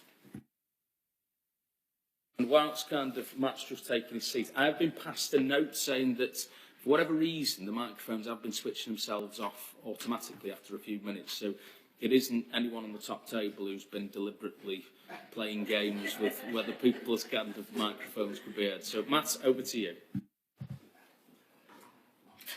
Great, thank you so much. I guess I'm going to have to try and keep this a little bit briefer than I would otherwise. So, two reports related to bus in your packs, and I'm very happy if it's easy to go through both of those and take questions after, or if you want to do them after each one. If we just do them sequentially, Matt, but I'm sure kind of a lot of what we've already discussed actually will touch on some of the stuff you're going to be talking through. Okay, so the first one is the quarterly bus update. So it's a format that you'll all be familiar with. It covers the second quarter of this financial year. So topics covered are the COVID-19 response, the National Bus Strategy and bus service improvement plan, of which we've heard a little in the previous presentation. The Bus Alliance, 5 years old today, the Green Bus Routes programme, Hybus trial and bus reform, as well as a couple of updates on open data and travel safe. So just to pick out a few points, I guess, from each of those.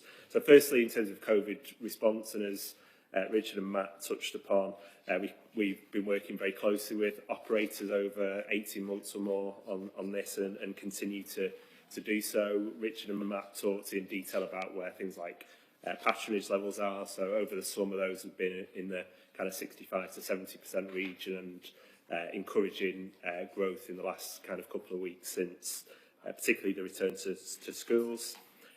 Financial support remains for the system, both from government and also from the combined authority. We're expecting that to remain in order for the network to stay sustainable for the rest of this financial year at least.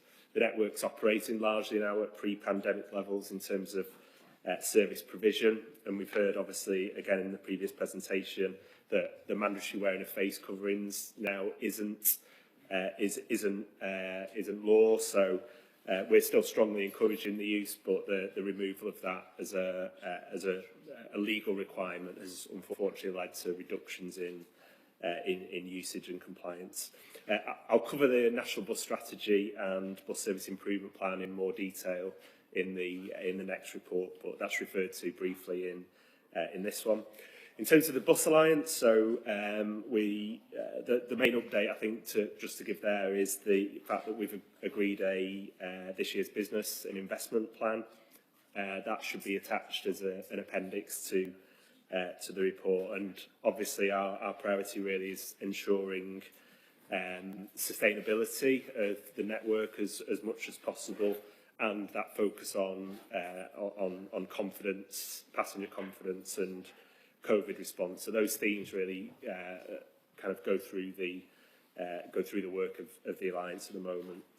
In terms of green bus routes, so that's about investing in that number one priority that customers have to improve punctuality and reliability. So we're initially very much focused on the Liverpool Knowsley St Helens corridor. The report highlights the recent progress that we've made in terms of that development. So we're continuing to work with Highways Authority partners, so your officers, to make sure that we've got a deliverable programme that we can develop and agree intervention or measures, designs, and carry out the appropriate modelling that's needed to make sure that the right decisions about those interventions can be made.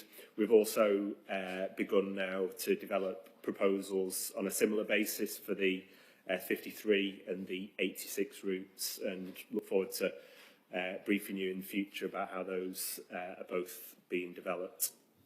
The hydrogen bus trial has passed a really exciting milestone in recent weeks. So we've selected Alexander Dennis, who are a British-based bus manufacturer, as the provider of those hydrogen buses, so that first fleet of zero emissions hydrogen-powered buses, subject to agreement with Arriva and Stagecoach and the selection of a fuel supplier. We hope to be able to place that order before the end of this year, which will be, again, another really exciting milestone for that project. You can see how we hope those buses will look in your report packs. So there's a picture there, and I'm sure you'll agree that they look really good. We're also developing a business case for the government's zero emission bus regional area scheme. So we were asked to submit a business case to that after a successful expression of interest in recent weeks. So we're busily working on that. We're targeting to submit that business case to government in January, and that will hopefully scale up that hydrogen bus project and that order, and at least double the amount of buses that we can hopefully introduce. In terms of bus reform, we continue the assessment work that we're undertaking. A key piece of that work over recent months has been market engagement. So it's really important that, particularly in the context of a franchising assessment, that we understand the commercial viability of such a proposition. Also identify the level of interest in such an approach, and quantify the level of risk as well. So that exercise is ongoing. Has been really useful in terms of the finalisation of that approach. We're still focused on bringing that work to conclusion early in 2022. Report also contains a brief update on open data, customer information, and travel safe, and really happy to pick up any of those points or other points that you might want to cover in the report. Brilliant, thanks for that, Matt. That was really, really helpful. Have we got any questions, Alan? And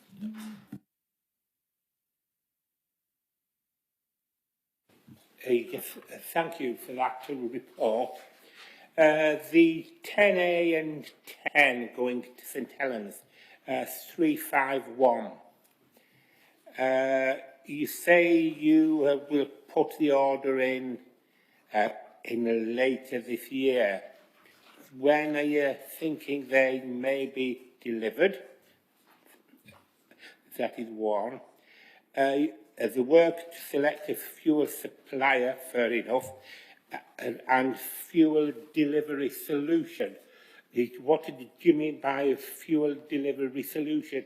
I have been asked to ask the question, what kind of hydrogen will be used in these buses? Because some apparently isn't as good as others. I'm no expert on this, I'm just asking the question. Yeah, thanks. I'm also learning a lot about hydrogen at the moment, so I guess just taking each in turn. So in terms of when buses may be delivered, a little bit of a product of when we finally place that order. Yeah. These are brand new buses. It's not something that are on a production line. So for Alexander Dennis, it'd be the first time that they mass produce this type of bus. So as soon as we've got a better level of certainty, I can share that with members. And hopefully it will be sometime next year when we see the first of those buses. Fuel delivery solutions, so that's about the ability to be able to pump hydrogen onto those buses. Obviously that infrastructure isn't there at the moment. The depots have diesel-based refuelling, so we will need to construct refuelling infrastructure at the depot in order to deliver that. And in terms of what type of hydrogen, for those of you who aren't aware, and I've been reading up on this a lot recently, there are different grades of hydrogen depending on how carbon efficient the production of that is. Green hydrogen is effectively kind of produced from electrolysis from green energy sources, so for example wind or solar, and ultimately we would like to make sure that any hydrogen fuel used to fuel buses is green. We may not be there to begin with, but we do know that at the moment hydrogen is produced in the region as a byproduct of industry, and actually enough hydrogen is vented at the moment into the atmosphere to power the whole of the city region bus fleet if we so chose to do it. So it may be that that's the best way of doing it initially, but longer term obviously we'd want a carbon neutral or carbon efficient hydrogen. What you're aiming for. Yeah. Thank you very much. Paul and then John. Thanks, Chair. Just on bus reform, I think you mentioned sort of a timetable there as to when a decision will be made, but I just wanted to seek some clarity on that, and perhaps for you, Chair, how will we as a committee feed into that process? Will there be a debate here perhaps as to what decision we should make, or is that just purely going to be left up to the Mayor?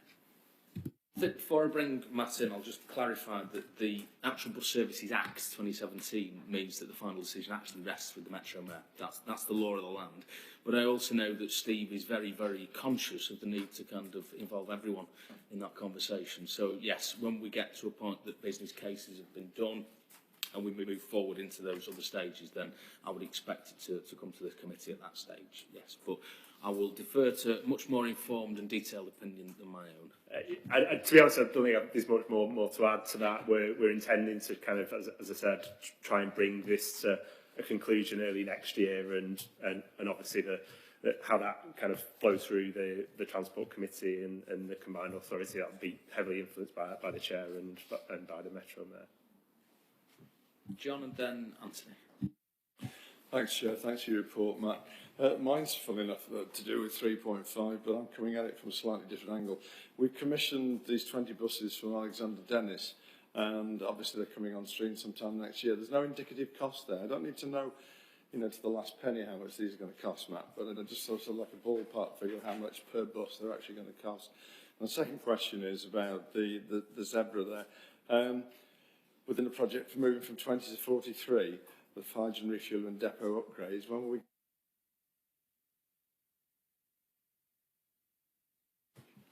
So I can't give you an exact kind of pounds and pence figure. Roughly a hydrogen-powered bus is new, relatively new technology. 5 years ago, a hydrogen-powered bus would be about £1 million per bus. It's now less than half of that, but it is still significantly above the price of a Euro 6 diesel bus. I would say that the procurement exercise that we've done has kind of shifted the dial in terms of price. And then, did you ask the refueling solution? Some sort of indication of the time frame for that there, because we're looking to move from 20 to 43. What sort of time frame we're looking at to get these hydrogen fuel depot upgrades? Yeah, so we're currently kind of supporting the operators in terms of a procurement exercise for that. We're hoping to conclude that before the end of the year and start construction next year. And what we want to do, certainly for that initial construction, is make sure that it's future-proof for a bigger fleet of buses, should we be successful in getting funding for that. Thank you. Anthony, you're the last one on this one, mate. Thanks, Chair, and I'll be brief. You know, it's good to see that this investment is coming down the line, that it's meeting the Metro Mayor's ambition and the combined authorities' vision for how we want bus services to operate across the city region. But my question is what exercises or sort of examinations have been done around potential depots? As I know of a prime location in my ward in Gilmos, not that I want to cast iron guarantee that might be one of the depots, but I just wanted to see what work's been taking place there and what potential job opportunities could be created. Yeah, thanks. So depots are a real kind of significant thing for us at the moment. So I guess in the context of bus reform, but also in terms of zero emissions buses and decarbonisation. And we've got a strong view that as a organisation we'll need to take a greater stake and a greater interest in that. And I think operators would agree that a move to a zero emissions fleet will need us to work together. And it may or may not be that the depots now are in the right place in terms of where they need to be on the power grid, or where they need to be in terms of kind of hydrogen refueling or hydrogen pipeline. So it's something that we're kind of actively looking at. Are the depots in the right place? How might that look? We've not concluded that piece of work, but it is a live piece of work at the moment. Brilliant, thanks for that. Can I then move all the recommendations on page 15, if that's agreed? And if I can move on to Matt once more for item number 5, which is the City Region Bus Service Improvement Plan. And I'll just say before I bring Matt in, I'm very, very conscious of all the detailed work that Matt, all the team and everyone across the local bus industry is doing around all of this, and the time scales that government has set, and the way that government guidance wasn't necessarily released in as timely a fashion as we'd like. So I'm conscious the report we've got here is a covering report, and the detailed appendices isn't yet available. So one of the things I'm going to suggest is that although this will have to be agreed by the combined authority, that's exactly the right way for constitutional terms, that we perhaps organise an additional detailed workshop for members, just so we can go through the detail before its submission in the middle of October. So I'll suggest that and move that as the kind of recommendation when we get to that point. But Matt, I shall hand over to yourself. Thank you, and I'm very much hoping some slides are going to go up to support this. So we've been tasked by government in quite a tight time scale, really, to submit what's called a bus service improvement plan for the region by the end of next month. And I think this is kind of the last opportunity before the submission date to come speak to you in a formal setting, and obviously we're very keen to do that. I thought it'd be best kind of supported as well by a presentation, so I do have some slides to go through. So I guess the first thing to say is that National Bus Strategy gives us a real kind of strong opportunity to shift the dial on the delivery of bus services. It gives a potential funding allocation for the region, a share of £3 billion. So that's £3 billion for buses across England outside of London, and we want to make sure that we've got a bus service improvement plan that gives us the best chance of getting a good share of that. And it can support things like bus reform, better services, decarbonisation, bus priority. There are two kind of key things for us to make sure that we've addressed in order to, frankly, get any of that money. So one is that we must introduce either franchising or an enhanced partnership as governance for that in order to access funding, and also that where the bus priority must be significantly more ambitious than it's been before. Those are the two things that government are really looking for in our bus service improvement plan. The bus strategy sets out the investment case really for investing in bus, and some of this has been kind of touched on already about the fact that the way people travel around is changing because of the pandemic, but we need to make sure that we prevent car-led recovery. We need to make sure that the bus is an attractive alternative to cars, but bus in a way that other, maybe fixed heavy rail, for example, struggles to do a little bit more, can respond much more quickly to change in travel patterns, such as the things that were talked about previously, the potential change in the peaks or the potential change in city centre usage. We've got a chance to unlock that untapped potential that we know is there in society, and to kind of capitalise on some of those good rates that we've seen in the region.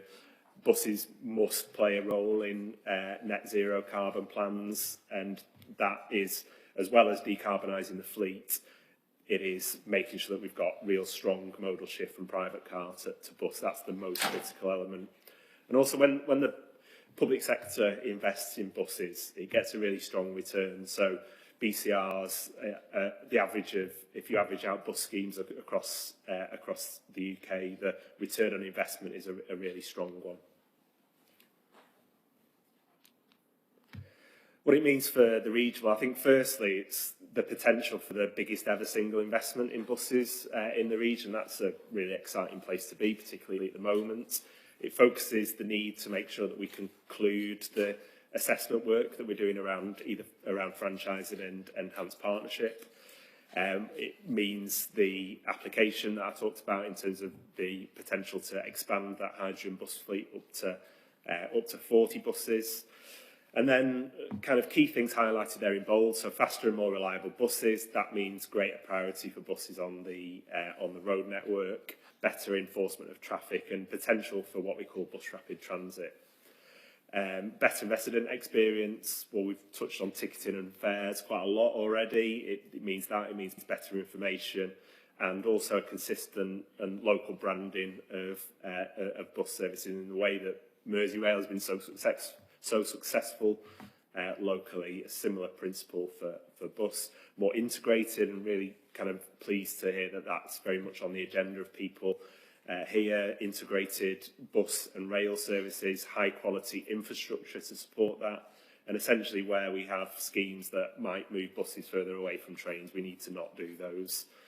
And also, we don't have a lot of bus park and ride in the region, but there may be opportunities for that as well, to encourage that modal shift. And also green, and making sure we get our fair share of the 4,000 zero emissions buses promised in the strategy. Customers in the region have 4 simple priorities for us to address. So they're improving punctuality and reliability of services, simplifying ticketing and reducing the cost of travel, improving the network, and that's off-peak provision, weekend provision, and new links, and improving the onboard experience. Those are the 4 things that people really want us to focus on, and we know that because we asked them and we told them. And those priorities have helped to set our vision for bus, which are focused around these priority areas. So around network coverage, around the hours of operation, integrated ticketing, that onboard experience, but also that speaks to decarbonisation and punctuality and reliability. So the bus service improvement plan supports that. The ambition is really around making sure that we tell our local story in a really strong and compelling way, and that we've got an ambitious vision for the future with a clear plan to sit alongside that. We need to make sure that the bus service improvement plan articulates really well what we need from government and why we need it. It's important that we demonstrate strong local backing, and that's political backing, stakeholder backing, operator backing. The more people that support this, the stronger the plan will be. And there's going to be about 90 of these landing on the doorstep of the Department for Transport at the end of next month. We need to make sure that ours is standing out amongst those 90. So in terms of the detail, we're proposing 9 priorities for investment, and kind of as alluded to, timescales have meant that I can't share as much detail now as I would like, but I'm very, very keen to do that before we submit the final plan. So, but these are the 9 areas that we're talking about. So firstly, around doing much more on bus priority improvements. So I've mentioned already the fact we're working on the green bus routes in between Liverpool, Mersey and St Helens. We feel that we can do more if we had more resource and more money. So that's one of the things that we're going to be asking for, but also we're going to be asking for funding to translate that same principle to 4 other corridors as well. And those are the corridors that we've prioritised because they've got high levels of bus use, high levels of congestion, and that's where some of those, we can make some real gains. That's not to say that that's the limit of our ambition, but that's where we want to focus.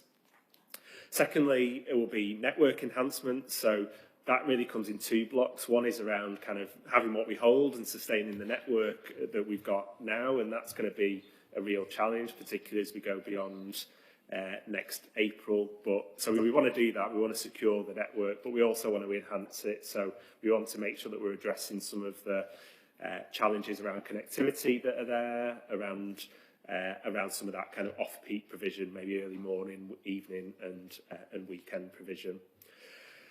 Fare reduction initiatives. So again, passengers tell us, and we hear that kind of people want better value fares, they want cheaper fares, and so one of our asks will be around money to support that, to, if you like, underwrite the potential reduction in particularly multi-operator fares, so multi-operator day, weekly and monthly fares, to bring some of those prices down and kind of give confidence around the sustainability, to actually deliver some of those improvements that we're talking about and accelerate that. So tap and go, contactless ticketing and day and week fare capping, all aspirations that we've got. We've got a really strong base to deliver that, and this is about kind of speeding that process up and delivering it.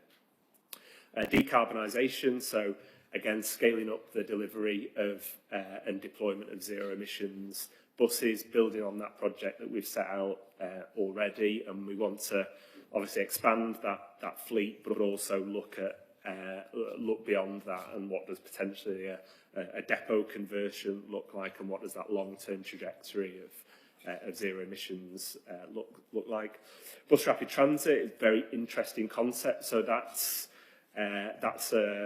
almost like, I think it's quite often described as almost like a trackless tram type approach, and then we know obviously that's in the Metro Mayor's manifesto, and that's starting to kind of bridge that gap really almost between bus and rail, and strong interest particularly in 2 areas, but doesn't necessarily need to be restricted to those areas around Wirral Waters and Paddington Village, and that's very much like that tram kind of concept, and a very different type of service. So we want to put some high-level proposals in our BSEP around supporting that sort of investment.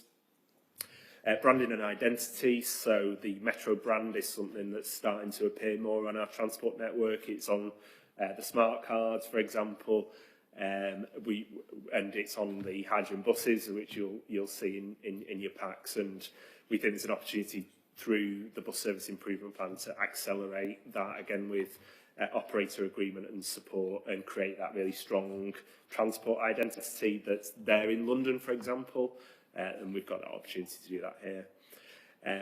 We're very conscious this is a city region, not a Merseyside bus service improvement plan, and we know from talking to colleagues in Holton that there's potentially a step change in some of the delivery of services and some of the infrastructure that's there, and again we're going to propose what we're terming a Holton levelling up ask within that, to kind of try and address some of those issues and try and start to build Holton more closely into the rest of the city region's transport network. And then bus reform, so we know that a move to either enhanced partnership or franchising is going to come with some resource challenges and some resource asks, and some of those things we don't know, so we intend again to ask for some flexible financial support to support the delivery of either one of those options. We'll have a delivery plan that sits alongside that. That's what's asked for in the guidance. So that's going to involve milestones, timescales, and we're going to need to regularly report and do that publicly in terms of progress. And I think having that kind of public accountability for delivery of this is really good, and make sure that we our feet are held to the fire. And formally, we'll have to update the bus service improvement plan on an annual basis. So this will be, although it'll be submitted to government in October, it'll be a live, living kind of document. And yeah, that's kind of what I wanted to cover, Chair. Thank you. Happy to take questions. Brilliant. No, thanks for that. And I think there's some really exciting stuff in there that we all should be kind of making sure that we put in as ambitious a bid as possible. I've got Ken indicating, and Natalie, and John, and Jed, and I'm conscious of time, so we'll have to do this as succinctly as we can. So, Ken, John, Natalie, perhaps if you each ask a question, then I'll bring Matt back and do it that way, and then I'll move on to others, because I'm conscious that other people have got other meetings they need to get on to. Yeah, thanks, Chair. Excellent presentation, Matt. Thanks very much. On the delivery plan throughout, I mean, as was highlighted by Liam, the Chair, earlier on, you know, we, the committee, there's an awful lot in there. We need to be kept up to date, step by step, throughout the whole thing, because, you know, we are the Transport Committee. We were an authority one time. We would make the ultimate authority, but we need to have hands-on throughout this. Thanks, Chair. Okay, John and Natalie. Natalie, John's deferring to... Thank you, Chair. Thank you, John. Thank you, Mark, for the presentation. Really exciting time as an avid bus user who doesn't drive at all. I'm quite excited about this. One thing I'll ask, in terms of, you mentioned local backing of stakeholders. I haven't seen in that presentation about NHS Trust, in terms of seeing them as stakeholders, in terms of a park and ride sort of partnership. John, do you want to come in now? Sure, thanks, Chair. Oops, we have somebody else on. Just a couple of points for me very quickly. In your presentation, Matt, you talked about the Halton levelling up. Would it be possible for you to sort of sit down with Jed and myself exactly what you've got in mind, please, there? Because we need to have a clear indication of what's going on there, because we'll have to report back to our council. Okay. Second one is actually within the report itself, 3.71. There's a lot of detail there, and I appreciate this is just a sketch outline report. Just how far are we down the road in terms of actually costing out these individual projects? Because it goes from 3.71, there must be 10, 12 plus points there. They need to be detailed at some juncture. So, thanks for that. I'll bring Matt back, and then I've seen Gareth, Jed and Gordon indicating then we'll move on. Okay, so just taking each in turn. So I think the Chair kind of said at the start in the introduction around making sure that we have that kind of ongoing engagement over the next few weeks in advance of that. And purely today is a product of this being the last session before that needs to be submitted. NHS Trust isn't on our list of stakeholders, but very happy for us that if there's an opportunity to kind of engage on that front. We have taken kind of this level of detail through our Alliance Stakeholder Board. We did that last week, but obviously that's not every stakeholder in the region. Very, very happy to do that. And then Halton levelling up again, John, we've been working with your officers on that, and again, happy to sit down with you at the appropriate time in the next few weeks to go through that level of detail. Super duper. Gareth, and then Jed, and then Gordon, and then we'll move on. Thanks, Chair. It was just if you could include me in the Halton as well, and the Halton level up with John and Jed, please. Jed? Yeah, thanks, Chair. That's been covered, but by levelling up, we hope it's not the government's levelling up, whereby we increase our NI for the poorest and take away universal credits. But certainly well, thanks, Chair. So I think we'll have a wealth tax instead, actually, Jed. But there we go, Gordon. Thank you, Chair. It's just if there's any way to feed in some kind of starter package into this, because I know you want to make delivery as well as just some big words, but I honestly can't understand in this day and age that we have a system called BSOG. And if there's something that could be maybe trimmed on the lead into that, would be useful. I'm sure all the members here are aware of what BSOG is. And also, Chair, I mean, I won't take any more time, but you might want to mention that part of this has got social inclusion and importance in it, Chair. But BSOG is a real... Yeah, absolutely. Do you want to come back on any of those points? Yeah, so I think the first two was kind of more comments, really, which obviously taken on board and noted. In terms of BSOG, so BSOG is a fairly outdated but still important grant, and the government have had a commitment to reform that for quite some time. We keep pressing, obviously, on that point because we strongly believe it needs to be reformed, and certainly to reward the deployment and support the deployment of zero emissions buses. We'll continue to do that, and then at the point government are ready to reform, we'll be heavily involved. Social value built into everything that we do now, and certainly particularly the bus reform piece of work. So yeah, absolutely. And improving bus services is actually about improving society and about inclusion.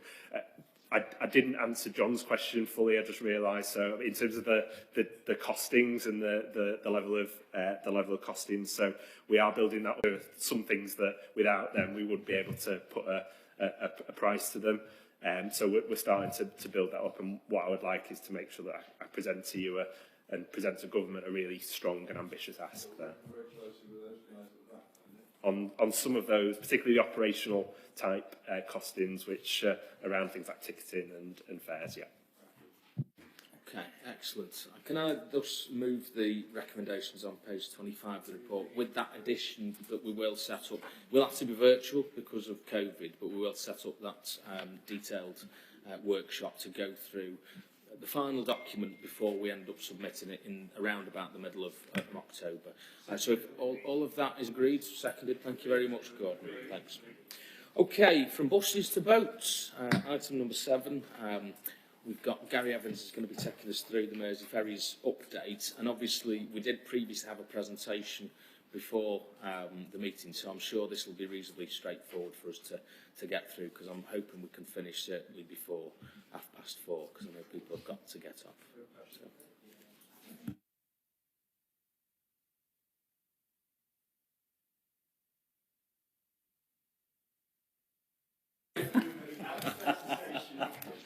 No pressure. I can read the room, Chair. Certainly read the room before even that announcement. Hey, I'll stay till 7 if you want, mate, but I'm just conscious of other people. No. Thank you. And really an update report for members of the Transport Committee to just understand specifically operational impacts of COVID over the last 18 months, but also provide an update for members in terms of our long-term strategy approach, and a little bit probably in some ways more deliverables and where our plans and our strategies are coming to fruition for members to be aware of, where we're able to demonstrate actual work and progress around particularly Seacombe landing stage. So if I may, section 3.2 to 3.7 of the report just summarises those operational impacts, and then the remainder of the report, particularly 3.8 through to 3.18, just summarises intervention progress in line with the strategy. The details in the report. I'm happy to take any questions as we may. Wonderful. Anything anyone wants to raise? Steve? Just to say, we did have a full presentation, and I would hate to rush this, but just to say from a long-term point of view, this is the most positive report I've seen on the sort of woodside ferry aspect of it. You know, it's been a great concern of ours and the longevity of the landing stage. But this looks like everybody around the ferry terminals now are all working together in sync, looking for funding, working together, and I hope the ferries will have a very, very bright future. So thankful for all the work the officers have done. I'd like to say that. On Jerry, I'll let you come in and then Ken as well. I'll reiterate what Steve said, that all in all it's a very positive package. and it's desperately needed down there as well, and particularly from the point of view of a whole number of aspects, but it's particularly from heritage and, you know, from local businesses. And thanks very much, Gary. Thank you. Okay. Thanks, Chair. Thanks, Chair. Just to say, you know, on the ferries, obviously they're well past the sell-by date. It's going to cost us millions to refurbish them, so we must be looking at 61-year-old vessels. They need to be replaced, and let's hope everybody will back you trying to get that done with the various suppliers. Thanks, Chair. Brilliant, thanks Ken. I think echo all those points everyone's made. This is a very, very positive report, and I think if we can put on record, Gary, our thanks to you and all of the team for the very significant progress you've been making over the past few years. This hasn't just happened in the past few weeks, but there's some really exciting stuff I think we're all looking forward to seeing being delivered over the months and years ahead. So if I can then move the recommendation on page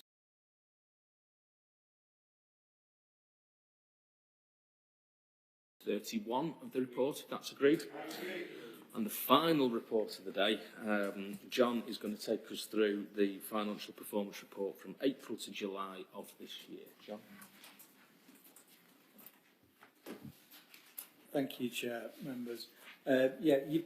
I'll take it that you've read the report, and the report includes, well, it's the financial performance at the end of July, revenue and capital. We'll deal with capital first. Capital is showing spend of around 29% of what we'd hoped for in a full year at the end of July. That seems like quite a low number, but I would point out that that's relatively normal for the first quarter. We'll continue to monitor that. Biggest element of that is rolling stock, and there are issues related to the rolling stock project that came from COVID last year that means that we'll need to catch up, and the project needs to catch up. But we see spend accelerating quite significantly through the second part of this year as those issues are worked out of the system. On revenue, again, the revenue budget was quite difficult to set for this year in a number of service areas. When we set the budget, you'll recall it was in the middle of, it was very difficult in terms of COVID and tiering and having any kind of certainty around what the world would look like. We made various estimates, a lot of which were quite pessimistic, and thankfully what we've seen is a bit of an upside on our income from the supported bus network. But I would stress that's because we put a very pessimistic targets in. It's still lower than it would be in any normal given year. It's higher than we budgeted for, though. So a slight upside there.